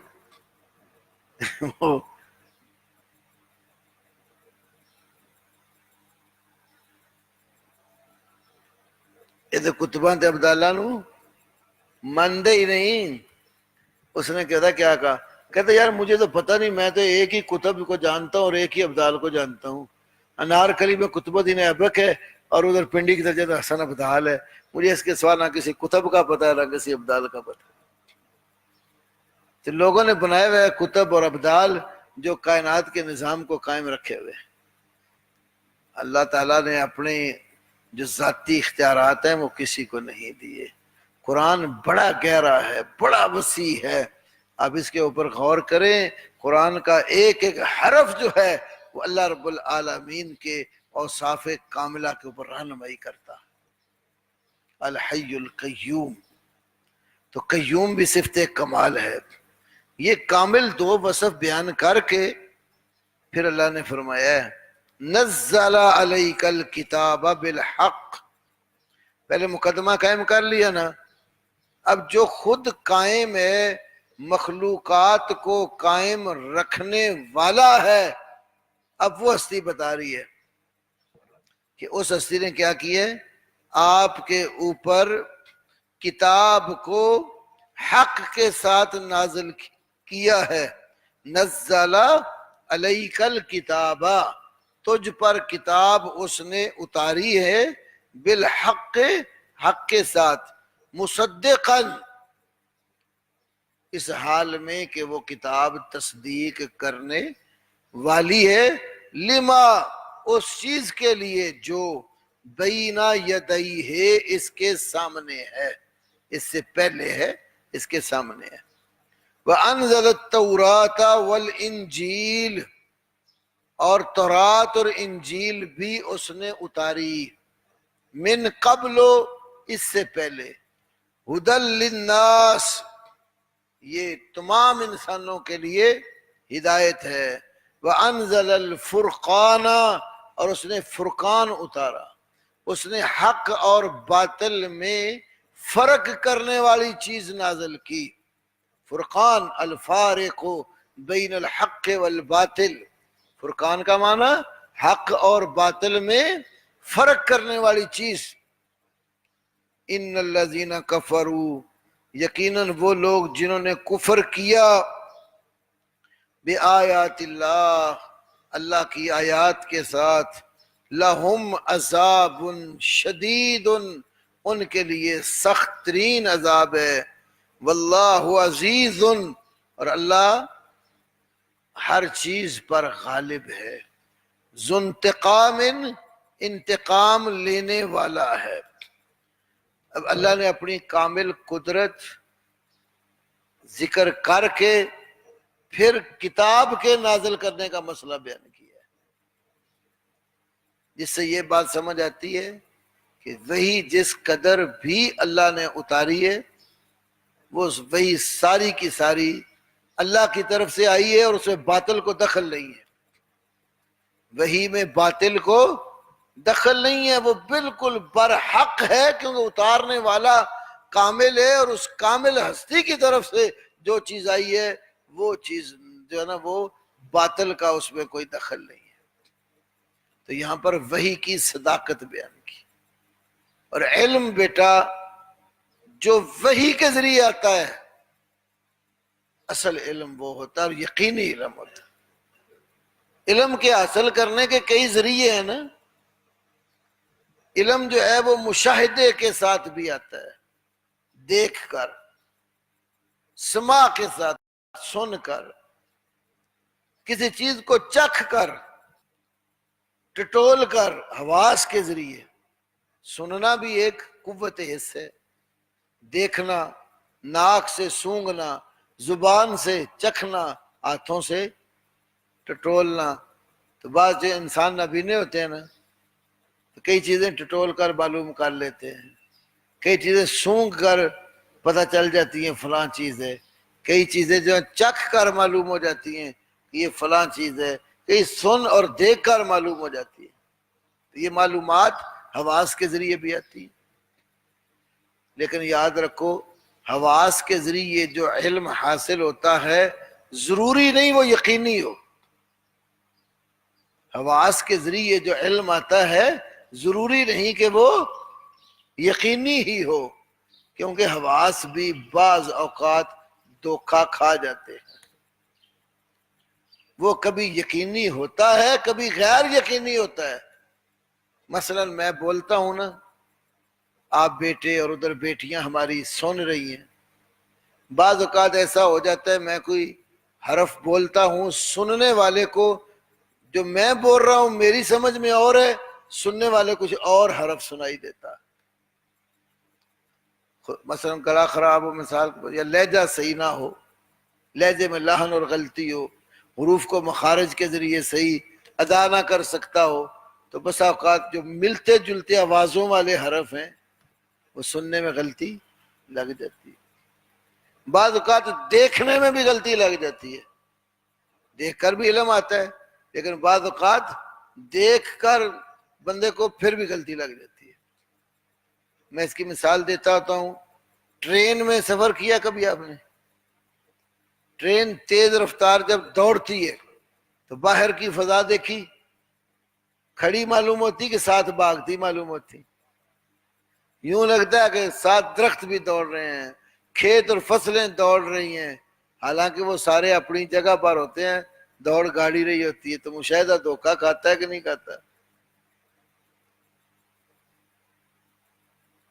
تو قوت سماعت اور یا دیگر حواس، اس کے ذریعے جو معلومات ملتی ہیں تو کبھی یقینی ہوتی ہیں اور کبھی دھوکہ بھی ہو جاتا ہے، لیکن وحی کے ذریعے جو علم آئے گا وہ سارے کا سارا یقینی ہوگا، اس میں دھوکہ نہیں ہوگا کہ وہ اللہ حی و قیوم کی طرف سے آتا ہے، وہ کامل اوصاف والی ہستی کی طرف سے آتا ہے۔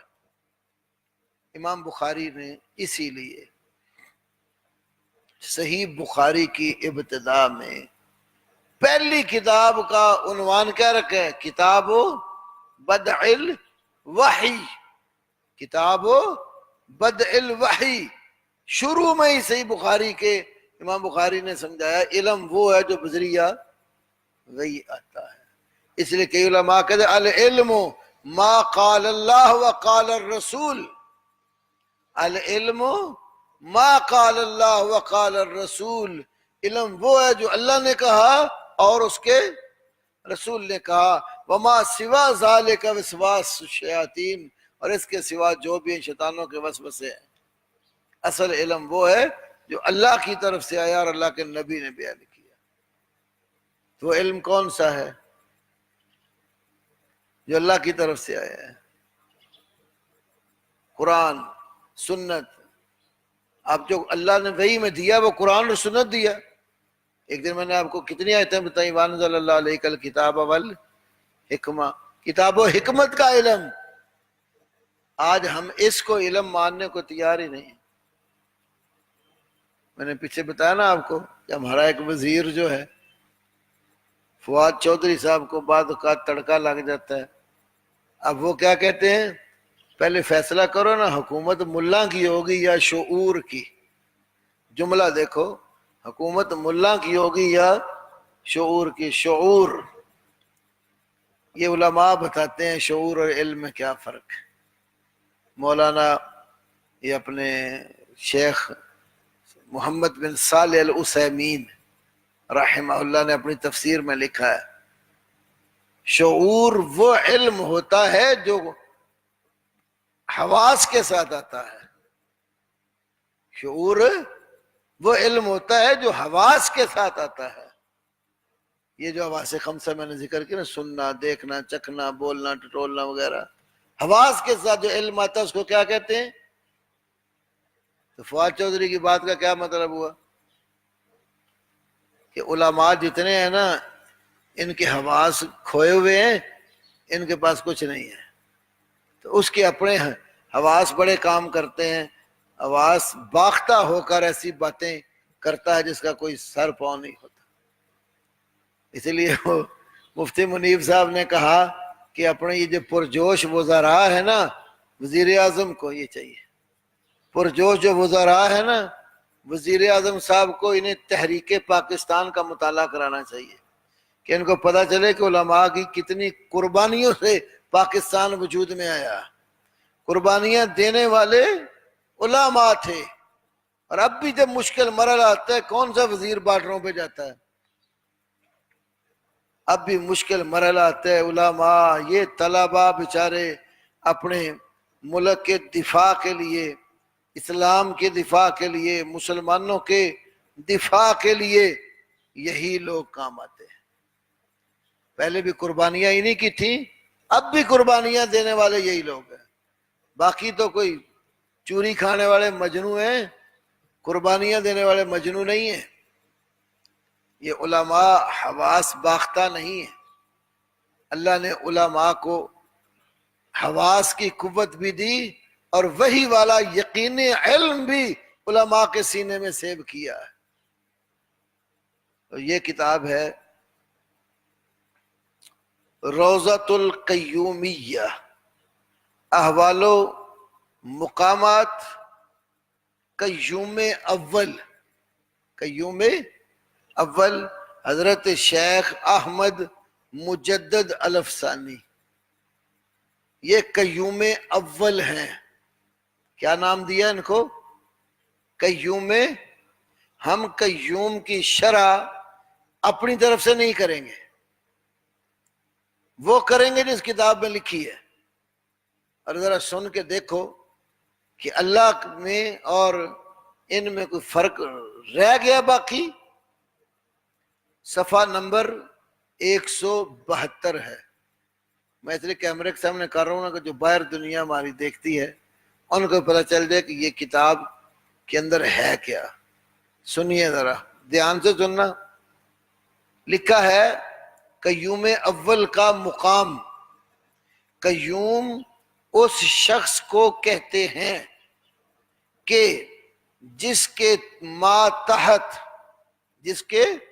ماتحت تمام اسماء و صفات، شیونات، اعتبارات اور اصول ہوں، اور تمام گزشتہ اور آئندہ مخلوقات کے عالم موجودات، انسان، وحوش، پرند، نباتات، ہر ذی روح، پتھر، درخت، بر و بحر کی ہر شے، عرش، کرسی، لوح، قلم، ستارہ، ثوابت، سورج، چاند، آسمان، بروج، سب اس کے سائے میں ہوں۔ افلاک و بروج کی حرکت اور سکون، سمندروں کی لہروں کی حرکت، درختوں کے پتوں کا ہلنا، بارش کے قطروں کا گرنا، پھلوں کا پکنا، پرندوں کا چونچ پھیلانا، دن رات کا پیدا ہونا، اور گردش کنندہ آسمان کی موافق رفتار، سب کچھ اسی کے حکم سے ہوتا ہے۔ بارش کا ایک قطرہ ایسا نہیں جو اس کی اطلاع بغیر گرتا ہو۔ زمین پر حرکت و سکون اس کی مرضی کے بغیر نہیں۔ کوئی گھڑی، کوئی دن، کوئی ہفتہ، کوئی مہینہ، کوئی سال ایسا نہیں جو اس کے حکم کے بغیر اپنے آپ میں نیکی بدی کا تصرف کر سکے۔ غلہ کی پیدائش، نباتات کا اگنا، غرضے کے جو کچھ بھی خیال میں آ سکتا ہے، جو کچھ بھی خیال میں آ سکتا ہے، وہ اس کی مرضی اور حکم کے بغیر ظہور میں نہیں آتا۔ روئے زمین پر جس قدر زاہد، عابد، ابرار اور مقرب تسبیح، ذکر، فکر، تقدیس اور تنزیہ ہیں، عبادت گاہوں، جھونپڑوں، کٹیوں، پہاڑ اور دریا، کنارے، زبان، قلب، روح، سر خفی، اخفا اور نفس شاغل اور موتقف ہیں، اور حق طلبی کی راہ میں مشغول ہیں، سب اسی کی مرضی سے مشغول ہیں۔ گو انہیں اس بات کا علم ہو یا نہ ہو، جب ان کی عبادت قبول نہ ہو اللہ تعالیٰ کے ہاں قبول نہیں ہوتی۔ پہلے قیوم نو ملو تو پھر رب دے کول جاؤ۔ یہ سمجھے قیوم کی اتنی صفتیں جو بیان کی، تو یہ کس کی صفتیں؟ قیوم اول، قیوم اول، اور ٹائٹل پر بھی لکھا ہوا ہے قیوم اول کون ہے؟ حضرت شیخ احمد مجدد الفسانی۔ انہوں نے کچھ کہا یا نہ ہو، انہوں نے بنا دیا ان کو قیوم۔ تو قرآن قیوم کس کو کہتے ہیں؟ اللہ کو۔ یہ سارے کہتے ہیں پوری کائنات کی جتنا کچھ بھی ہے سب یہ قیوم صاحب کی تو فعل ہی ہو رہا ہے۔ آگے دیکھیے 173، قیوم کائنات کے انتظامی، قیوم کائنات کے انتظامی امور کا نگران ہے۔ کائنات کے اندر جو انتظامات چل رہے ہیں نا، کہتے یہ قیوم اس کا نگران ہے اور اللہ کا وزیر اعظم ہے۔ آگے لکھا ہے قیوم بمنزل ہی جوہر، اور ذات حق کو چھوڑ کر باقی جو کچھ ہے سب اس جوہر کا عرض ہے، وہ اللہ تعالیٰ کا وزیر اعظم اور نائب اتم ہوتا ہے۔ جو قیوم ہے وہ اللہ کا کیا ہے؟ وزیر اعظم ہے، اور نائب اتم پورا پورا نائب ہے اللہ کا۔ اس کا مطلب ہے کہ سارا کام تے پھر وزیر اعظم دا ہویا نا، صدر تے بیچارہ ویلا ہوندا۔ یہ اللہ تعالیٰ کا وزیر اعظم بنایا ہوا ہے قیوم اول کو۔ یہ عقیدہ قرآن کے مطابق ہے۔ بندہ بہکتا ہی تب ہے جب پروردگار کے اوصاف اس کی مخلوق میں بانٹنا شروع کر دے۔ اب آپ بتائیں یہ ساری صفتیں اللہ والی اللہ کے بندے میں مان لیں، پھر کہ ہم تو اس کو معبود نہیں سمجھتے۔ عیسائیوں نے بھی تو کہا تھا نا ہم رب نہیں مانتے، تو اللہ نے کہا کہ رب بنایا ہوا ہے۔ تو یہ ان لوگوں کو رب نہیں بنایا ہوا تو کیا بنایا ہوا ہے؟ ہر آستانے مزار کو حاجات پوری کرنے کا ایک مرکز بنایا ہوا ہے کہ وہاں جاؤ تو آپ کی حاجت پوری ہو جائے گی، نظر نیاز چڑھاؤ تو آپ کی مشکلیں حل ہو جائیں گی۔ یہ نظریں، یہ نیازیں جو مزاروں کے اوپر، بزرگوں کی قبروں کے اوپر چڑھائی جاتی ہے نا، یہ سب کفریہ کام ہے۔ میں ایک اور حوالہ دیتا ہوں، فقہ حنفی کی مشہور ترین کتاب الدر المختار، علامہ علاء الدین حسکفی کی الدر المختار، کتاب الصوم کے آخر میں یہ بات لکھی ہے۔ اس کی شرح الرد المحتار المعروف بفتاوی شامی یا حاشیہ ابن عابدین، اسی طرح البحر الرائق، شرح کنز الدقائق اور فتاوی عالمگیری، ان کتابوں کا جو عبارت ہے اس کا خلاصہ آپ کے سامنے رکھتا ہوں۔ کوئی شخص کسی صالح اور نیک انسان ولی اللہ کی قبر پر چلا گیا، کہاں گیا؟ مزار پر، ولی کے مزار پر گیا۔ مزار پر غلاف چڑھا ہوا ہے، چادر، ستر، پردہ اٹھا کر سار اس نے اندر کر لی ہے۔ اب اندر سر جھکا کر قبر والے کو خطاب کر کے کہتا ہے یا سیدی فلان، یا سیدی، اے میرے فلاں سردار، فلاں آقا۔ قبر والے کا جو نام ہے لے کر پکارا، مثلا علی اجویری کو پکار لیا، ادھر گیا تو امام بری سرکار گیا تو وہاں مزار کے اوپر بری سرکار کو پکار لیا، جنگ گیا تو سلطان باہو سرکار کے، اجمیر گیا تو خواجہ معین الدین اجمیری کی قبر پر چلا گیا۔ کسی بھی بزرگ کی قبر پر غلاف اٹھا کر سر اندر، قریب ہو گیا نا قبر والے کے، کیا کہتا ہے یا سیدی فلان، اے میرے فلاں سردار، ان ردہ غائبی و شفا مریض ہی، ان ردہ غائبی، میرا جو ساتھی لاپتہ ہو گیا اگر وہ لوٹا دیا جائے، واپس کر دیا جائے، اور شفا مریض ہی، یا میرا جو بیمار ساتھی ہے اس کو شفا مل جائے، او قضیت حاجتی، یا میری حاجت پوری کر دی جائے۔ قضیت کو قضیتہ بھی پڑھ سکتے ہیں، اور قضیتہ حاجتی، قبر والے کو کہ تو میری حاجت پوری کر دے۔ فلاقہ من الدرہم قضا ومن الدینار قضا ومن الزیت قضا ومن الطعام قضا. وہ کہتا ہے میں نا تیرے آستانے پر اتنے درہم یا اتنے دینار یا زیتون کا تیل آ کر دیے میں ڈالوں گا، چراغاں کروں گا، بتیاں جلاؤں گا، طعام اور لنگر لگاؤں گا، سبیلیں پانی کی کھڑی کروں گا. تو یہ جو نظر مانی ہے اس نے، کیا یہ جائز ہے؟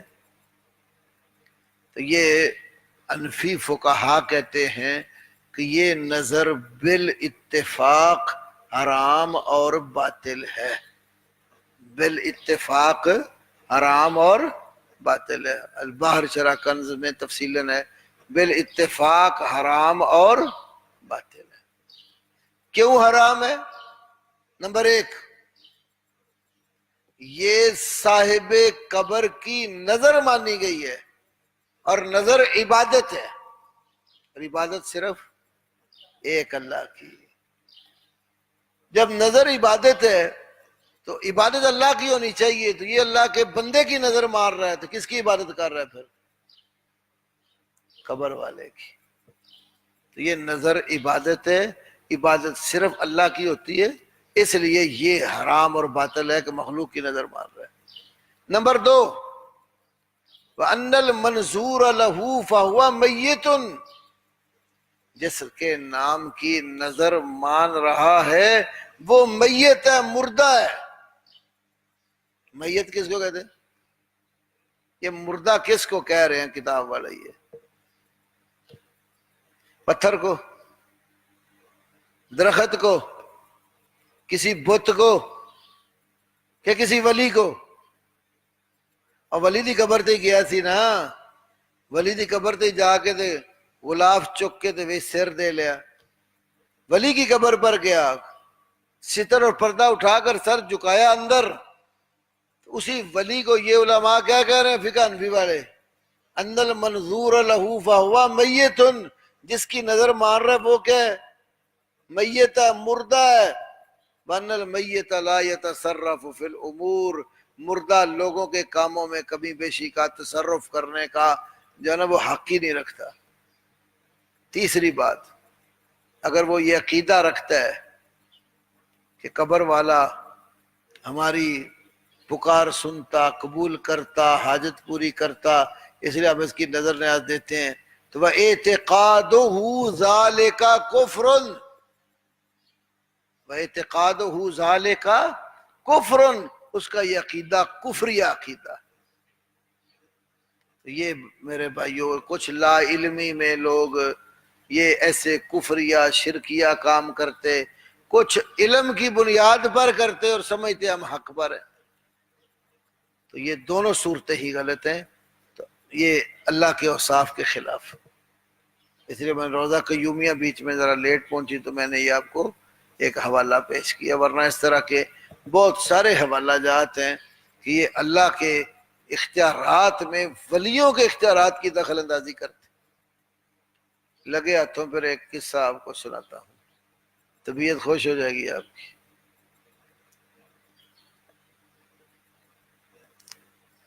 ہمارے پاس ایک کتاب ہے، انڈیا سے چھپی ہے، بہار بغداد، بہار بغداد. کوئی بچہ چھوٹا تھا، ملک الموت آیا، بچے کے باپ کی روح قبض کر کے لے گیا. بچے نے رونا دھونا شروع کر دیا، اتنا رویا، رو رو کر خون پسینہ ایک کر دیا کہ میرا کیا قصور ہے، میں بھی چھوٹا ہوں، کمانے کے قابل نہیں ہوں، میرے باپ کا سایہ میرے سر سے اٹھا لیا گیا، اس کی روح قبض کر لی گئی. بہت رویا کرلایا. کسی نے کہا یہاں رونے کا کوئی فائدہ نہیں ہے، دربار غوثیت میں جاؤ اور غوث پاک کے پاس جا کر یہ رونا رو. وہ دربار غوثیت میں آ گیا اور آ کر وہی رونا دوڑنا شروع کر دیا، تو غوث پاک اس کا رونا دیکھ کر جلال میں آ گئے. کیوں حضور؟ غوث پاک جلال میں آ گئے. اوپر نظر دوڑا کے دیکھا، جو ملک الموت تھا نا وہ روح لے کر چوتھے آسمان پہ پہنچ چکا تھا۔ آپ سنتے ہیں نا شہباز لامکانی، غوث سمدانی، محبوب سبحانی، شہباز لامکانی، لامکان میں بھی پرواز کرتے ہیں جہاں کوئی جگہ نہیں ہے۔ جب دیکھا چوتھے آسمان پر روح لے کر پہنچ گیا ہے، غوث پاک نے پھر پرواز کی، چوتھے آسمان پر جا کر دھر لیا، ملک الموت کو پکڑ لیا۔ کیا کہا؟ میرے مرید کی روح واپس کر، میرے مرید کی روح واپس کر۔ ملک الموت نے کہا میں تو اللہ کے حکم سے آیا ہوں، تو اللہ نے مجھے روح قبض کرنے کے لیے کہا ہے، تو میں کس طرح واپس کروں؟ غوث پاک کو جلال چڑھا، جلال میں آ کر وہ تھیلا زنبیل جس میں روحیں ڈالی تھی ملک الموت نے چھین لیا اور الٹا کر دیا۔ وہ جتنی اس دن کی روحیں قبض کی تھی نا ملک الموت نے، ساری واپس آ کر اپنے اپنے قالبوں اور جسموں میں پہنچ گئی۔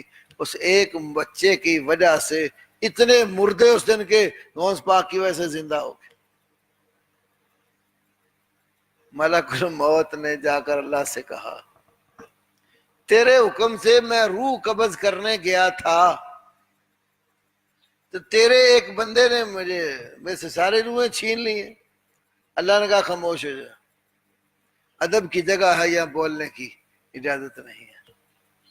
ابھی تو اس نے چھینی ہے، پتہ نہیں کیا کرتا۔ ہاں دیکھو یہ واقعات اس طرح کی کتابوں میں لکھنے، بیان کرنے، یہ اللہ کی بھی توہین نہیں ہے؟ اور ولیوں کے اتنے اختیارات کہ پروردگار کے حکم کے اوپر بھی وہ غالب۔ ایک مدائے اعلی حضرت کتاب ہے، اس میں لکھا ہے، میں آپ کی سستی دور کرنے کے لیے واقعات شروع کر دیے۔ اس میں لکھا ہے کہ لڑکی سے لڑکا بنا دیتے ہیں غوث الاغواث، لڑکی سے لڑکا بنا دیتے ہیں غوث الاغواث۔ یہ شعروں میں لکھا، تو نیچے حاشیے میں واقعہ لکھا۔ واقعہ کیا لکھا ہے؟ ایک بی بی شیخ عبد القادر جیلانی رحمہ اللہ کے والد ماجد کے پاس گئی اور جا کر عرض کی کہ حضور میری قسمت میں کوئی نرینہ اولاد ہے، کوئی بیٹا؟ غوث پاک نے آسمان کے اوپر لوح محفوظ پہ نظر دوڑائی، لوح محفوظ کو دیکھ کر کہا بی بی تیری قسمت میں کوئی نرینہ اولاد نہیں ہے۔ لوئی بی بی وہاں سے روتی واپس آ رہی تھی، راستے میں پھر غوث پاک مل گئے شیخ عبد القادر جیلانی۔ کہا بی بی روتی کیوں ہے؟ کہنے لگی میں دربار غوثیت میں آپ کے والد ماجد کے پاس گئی تھی، کوئی نرینہ اولاد میرے لیے ہو، تو وہ تو لوح محفوظ میں دیکھ کر بتا رہے ہیں کہ میری قسمت میں نرینہ اولاد ہی کوئی نہیں ہے۔ تو کہتے ہیں غوث پاک نے کہا بی بی چلی جا، تیرے ہاں بیٹا ہی پیدا ہوگا، چلی جا، تیرے ہاں بیٹا ہی پیدا۔ باپ لوح محفوظ پہ دیکھ کر بتا رہا ہے کہ قسمت میں کوئی بیٹا نہیں ہے، بیٹا بتا رہا ہے کہ جا بیٹا ہی ہوگا۔ وہ پھر ایسے ہوا، جب انہیں بچے کی ولادت ہوئی نا، اس عورت کو بیٹی پیدا ہو گئی، جیسے ان کے باپ نے کہا تو تیری قسمت میں نہیں، لوح محفوظ میں بیٹی لکھی ہے۔ اس نے کیا کیا، بیٹی کو لیا، کپڑے میں لپیٹا اور لپیٹ کر شیخ عبد القادر جیلانی کے پاس آ گئی۔ آ کر کہنے لگی حضور دربار غوثیت سے بیٹا مانگوں اور بیٹی ملے؟ تو غوث پاک نے کہا بی بی پریشان نہ ہو، ذرا اس بچے کا کپڑا اٹھا کر تو دیکھ۔ جب کپڑا اٹھا کر دیکھا، وہ لڑکی سے لڑکا بن چکا تھا۔ لڑکی سے لڑکا بنا دیتے ہیں غوث الاغواث۔ تو آپ نے کبھی سنا ہے کہ وہ لڑکا جو بن گیا تھا وہ کون تھا؟ معلوم ہے کسی کو؟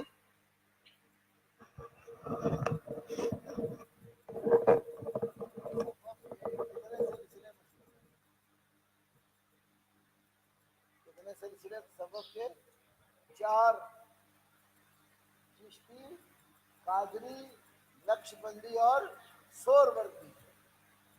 چشتی، قادری، نقشبندی اور سہروردی۔ کہتے ہیں وہ سلسلہ سہروردیہ کا جو امام تھا نا، شہاب الدین سہروردی، یہ بچہ وہ تھا۔ اور اس نے لکھا کہ اس کیا، اس لیے میں نے ادھر کیا جو اگلی بات بتا رہے ہیں نا، اس لیے وہ کہتا ہے کہ ان کے حالات میں لکھا ہے کہ وہ اوپر سے نا اس کی چھاتی عورتوں جیسی تھی اور نیچے سے مردوں جیسا تھا۔ یہ سہروردیہ کا امام، آدھا وہ آدمی تھا اور آدھی عورت تھی۔ آپ غور کریں، یہ اختیار کس کے؟ یہب لمن یشاء اناثا ویہب لمن یشاء الذکور او یزوجہم ذکرانا واناثا ویجعل من یشاء عقیما۔ یہ ولیوں کو یہاں تک بڑھا کر جاہل لوگ ان کے بیان کرتے ہیں کہ اللہ کے اختیارات میں دخل اندازی کرتے ہیں، پھر کہتے ہیں جی ہم نے تو ان کو الہ نہیں بنایا، ہم تو ولی اللہ سمجھ کر پکارتے ہیں، ہم کوئی ان کو رب سمجھ کے تھوڑے ہی پوچھتے ہیں۔ اور بھائی رب کہو نہ کہو، جس کی اللہ والی صفتیں جس میں مان لی تو وہ رب بھی تمہارا ہے، اور قیامت والے دن یہ تمہارے معبود تمہارے کسی کام نہیں آئیں گے۔ عقیدہ توحید بہت بڑی نعمت ہے، بہت بڑی نعمت ہے، اور قرآن بھرا پڑا ہے توحید سے۔ جس کو توحید کی سمجھ نہیں نہ آتی، وہ دنیا کا جتنا بھی پڑھا لکھا نا، ایجوکیٹڈ بوٹڈ سوٹڈ ہونا، تو یقین کرو وہ ذلیل ہوتا ہے۔ کتنے بڑے بڑے دنیا کے تعلیم یافتہ جب ان کی مت ماری جاتی ہے نا تو ان بابوں کے آستانوں پہ گرے ہوتے ہیں۔ 2 سوال ہو گئے، بعد میں کرتا ہوں۔ بڑے بڑے پڑھے لکھے بادشاہ، وزیر تک، بڑے بڑے لوگ جب کسی مصیبت میں گرفتار ہوتے ہیں تو یہ جو جعلی عامل اور بابے جب پکڑے جاتے پھر ہی جعلی بنتے، پہلے تو وہ کرنی والے ہوتے ہیں، تو ان کے بازاروں پر دھکے کھا رہے ہوتے ہیں۔ امیر حمزہ صاحب نے ایک واقعہ لکھا تھا، یہ جو شالامار باغ ہے نا، اس کے ساتھ آگے ساتھ ہی قریب میں ہی دربار ہے ایک۔ اب وہ فوت ہو گئے بابا، وہ بابا بغیر لباس کے بیٹھا ہوتا تھا، اور پنجاب اسمبلی کی ایک خاتون اس کو جا کر غسل دیتی تھی۔ دیکھیں یہ عقل ہے ان کی، یہ سیانے لوگ ہیں۔ مت ماری۔ شیخ عبدالقادر جیلانی رحمہ اللہ نے بالکل سچ فرمایا، وہ اپنی کتاب الفتح الربانی میں کہتے ہیں، یا طالب الاشیاء غیر اللہ ما انت بعاقل، یا طالب الاشیاء غیر اللہ، اے غیر اللہ سے مانگنے والے، ما انت بعاقل، تو ہرگز عقل والا، پنجابی کے تیری مت ماری گئی ہے۔ تو ان لوگوں کی مت ماری ہوئی ہے۔ یہ بڑے بڑے دنیا کے تعلیم یافتہ ہوتے ہیں، دین کے لحاظ سے بالکل عقل سے فارغ ہوتے ہیں۔ جس کو اللہ نے توحید کی سمجھ نہیں دی، سمجھو وہ انسان بے وقوف ہے، پرلے درجے کا بے وقوف ہے۔ اور جس کو پیدا کرنے والے کی سمجھ نہیں آئی، اس کائنات کے رب کی پہچان جس کو نہیں ہوئی، وہ کون سا عقل مند ہے؟ عقل مند کون ہے؟ سورۃ آل عمران پڑھو، اولو الالباب، عقل والے کون ہیں؟ الذین یذکرون اللہ قیاما وقعودا وعلی جنوبہم، جو کھڑے ہیں تو اللہ کو یاد کرتے ہیں، بیٹھے ہیں تو اللہ کو یاد کرتے ہیں، پہلو کے بعد لیٹے ہیں تو اللہ کو یاد کرتے ہیں۔ یہ اللہ کو یاد کرنے والے، کائنات میں غور و فکر کر کے اس کو سمجھنے والے لوگ عقل والے ہیں، یہ شعور والے ہیں۔ آج جو شعور والے ہیں لوگ ان کے بارے میں باتیں کرتے ہیں، اور جن کو شعور کی ہوا بھی نہیں لگی وہ سمجھتے ہیں وہ امام الشعوریین ہیں۔ تو اللہ کی توحید بڑی نعمت ہے۔ تو بات اس کے بعد یہ چلی تھی کہ اللہ تعالیٰ نے اپنی توحید بیان کر کے مقدمہ مضبوط ذکر کر کے اوصاف بیان کیے اور وہی کا تذکرہ شروع کر دیا. نزل علیک الکتاب بالحق. نزل، میتھ پڑھا ہوا نا آپ لوگوں نے، اسکول میں پڑھے ہیں کہ نہیں بچے؟ عبداللہ، ترتیب نزولی اور ترتیب سعودی پڑھی ہے آپ نے؟ ہمارے دور میں ہوتی تھی، آپ کے ہیں؟ جو ترتیب نزولی ہوتی ہے نا، اوپر سے نیچے، اعلیٰ سے اسفل، اور ترتیب سعودی اسفل سے اعلیٰ، نیچے سے اوپر. تو نزول کیا ہوتا ہے؟ اوپر سے. نزول کیا ہوتا ہے؟ اور شاعر بھی نہیں کہیں بیٹھے بیٹھے کہتے ابھی بس مجھے یہ شعر نازل ہوا، بارش نازل ہوئی ہے. تو نزول کدھر سے ہوتا ہے؟ اوپر سے. یہ بات سمجھ آئی؟ اس میں مسئلہ عقیدے کا سمجھانا چاہتا ہوں. نزول ہوتا ہے اوپر سے نیچے. تو یہ نزول کس نے کیا؟ نزل علیک الکتاب بالحق، اس نے حق کے ساتھ کتاب نازل کی. تو نزول اوپر سے، اس کا مطلب ہستی جس نے نازل کی وہ کدھر ہے؟ اوپر ہے. جس ہستی نے کتاب نازل کی وہ کدھر ہے؟ نزلہ سے معلوم ہو رہا ہے کہ اللہ تعالیٰ کو صفت علو ہے، وہ بلند و بالا ہے، وہ سب سے اونچا ہے. وہ یہ نہیں ہے کہ ہر ایک کے اندر ہے، جیسے حلولیے اور اتحادیے عقیدے بنائے ہوئے ہیں کہ اللہ ہر چیز کے اندر ہے یا ہر چیز عین اللہ ہے. یہ نہیں ہے. نہ وہ کسی کے اندر اترتا ہے، نہ ہر چیز اللہ ہے، نہ کوئی نیچے سے ترقی کر کے الوہیت کے مرتبے پر فائز ہو سکتا ہے. اب بات سمجھو، میں سوالوں کا جواب دیتا ہوں، یہ بات پوری کر لوں. 4-5 سوال ہو گئے. اچھا، تو کیا سمجھ آئی؟ نزلہ سے کیا معلوم ہوا؟ جس ہستی نے قرآن اتارا وہ اوپر ہے، کیونکہ نزول اوپر سے نیچے کو ہوتا ہے. تو یہ بھی عقیدے کا مسئلہ ہے. اللہ تعالیٰ کے علو کے متعلق ایک کتاب میں نے آپ کو بتائی تھی، العلو للعلی الغفار. امام ذہبی کی کتاب ہے، بڑی پڑھنے کے لائق، جس میں ایک اردو میں بھی کتاب آپ پڑھ سکتے ہیں. اللہ کہاں ہے؟ اللہ، یہ ہمارے دوست ڈاکٹر عبدالحفیظ سمو حافظہ اللہ تعالیٰ جو بدین سندھ کے ہیں، انہوں نے لکھی ہے، اس کا مقدمہ میں نے لکھا ہے. یہ بھی بڑی حوالہ جاتی کتاب ہے اردو میں، اللہ کہاں ہے. اس کو ضرور پڑھیں، اس میں بہت سارے دلائلیں مل جاتی مارکیٹ سے. اچھا، یہ کوئی سوال آئے. ایک بچے نے پہلے سوال بھیجا کہ نبی صلی اللہ علیہ وسلم کو جب غسل دیا گیا تو کپڑے اتار کر غسل دیا گیا یا کپڑے سمیت؟ بیٹا بات یہ ہے کہ غسل جب میت کو دیتے ہیں تو اس کے سطر کا پورا خیال کیا جاتا ہے، کپڑے اوپر رکھتے ہیں اور پھر نہلاتے. آج بھی جب بھی ہم میت کو غسل دیتے ہیں تو اس کے سطر کا پورا لحاظ کرتے ہیں. تو بے سترہ غسل نہیں ہوتا. ایک سوال ہے، یا شیخ عبد القادر جیلانی، اس کی وضاحت اور شیئن للہ سے کیا؟ شیئن للہ، شیئن منصوب ہے نا، تو یہ مفعول ہے. اس کا مطلب وہ طلب کرتا ہے، کوئی بھی چیز کہتا ہے اللہ کے واسطے ہمیں دے دے. تو مانگتے عبد القادر جیلانی سے اور ہر چیز مانگتے ہیں اس سے، کہتے ہیں اللہ کی خاطر تو ہمیں دے دے. تو اللہ تعالیٰ کے وسیلے سے شیخ عبد القادر جیلانی سے مانگنا یہ کفر ہے. شیخ عبد القادر جیلانی رحمہ اللہ دینے والے نہیں تھے، قوم کو اللہ کی طرف بلانے والے تھے. ان کی کتاب الفتح الربانی پوری کی پوری عقیدہ توحید سے بھری پڑی ہے. بے شمار ادلہ بھی بن، جیسے ایک واقعہ آپ کو ایک حوالہ دیا، یا طالب الاشیاء غیر اللہ ما انت عاقل. ایک جگہ کہتے ہیں کیف تقول لا الہ الا اللہ وفی قلبک کم الہہ، تو لا الہ پڑھتا کیسے ہے، تیرے دل میں کتنے الہ ہیں. وہ توحید کے بڑے پکے تھے. علماء ایمان کے بارے میں 4 چیزیں بیان و ذکر کر، وہ میں نے بیان کر دی تھی، ہم نے دھیان نہیں کیا. 3 اشارے میں بتائیں. ایک، یہ شیخ صالح العثیمین نے ذکر کیا عقیدہ طحاویہ کی شرح میں. نمبر ایک ہستی باری تعالیٰ کا اقرار، پھر اس کی توحید الوہیت، توحید ربوبیت، توحید الاسماء والصفات. یہ معروف تین تو معروف ہے نا. تو یہ انہوں نے ایک یہ چیز ذکر کی. لڑکی سے لڑکا بنا دیتے ہیں غوث الاغواث، اس کا حوالہ آپ کو چاہیے تو بیٹا یہ حوالہ ہے، کتاب کا نام مدائے اعلی حضرت، نغمۃ الروح المعروف مدائے اعلی حضرت، یہ کتاب کا نام ہے نغمۃ الروح.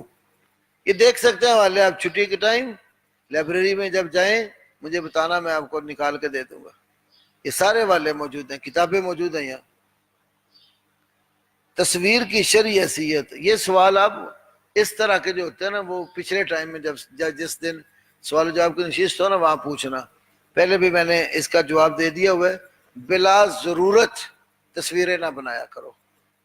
دعوت کے لیے video recording, audio recording, programme یہ لائیو چل رہا ہے، دنیا اور بھی کئی جگہوں پر پڑھ رہی ہے، یہ شرعی فائدہ ہے، اس کی گنجائش ہے. ایسے ہی کچھ مجبوریاں ہوتی ہیں جن میں تصویر کے بغیر چارہ نہیں. مثلا نوٹ جتنے آپ جیب میں رکھتے ہیں، اب آپ کے بس میں نہیں ہے بابا جی کی تصویر اتارنا، اتارو گے تو بیکار 5,000 کا نوٹ گیا. تو یہ آپ کے اختیار میں نہیں ہے.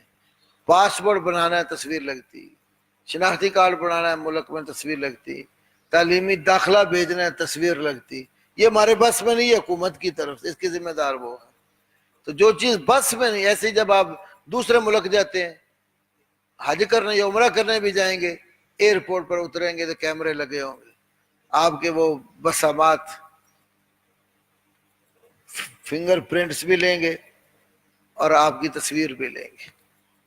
تو یہ کچھ سیکورٹی کے پیش نظر بھی کیمرہ جات لگائے جاتے ہیں کیونکہ حالات اس قدر بگڑ گئے. تو ایسی کوئی ضرورت کا جو چیزیں ہیں اس میں گنجائش ہے. گنجائش کی دلیلیں بھی موجود ہیں. جیسے میں نے آپ کو وہ واقعہ بتایا، صحابہ بچوں کو روزہ رکھواتے تھے، روئی کے گٹھے کی گڑیا بنا کر دے دیتے تھے جسے دل بہل جاتا کہ روزہ پورا ہو جائے.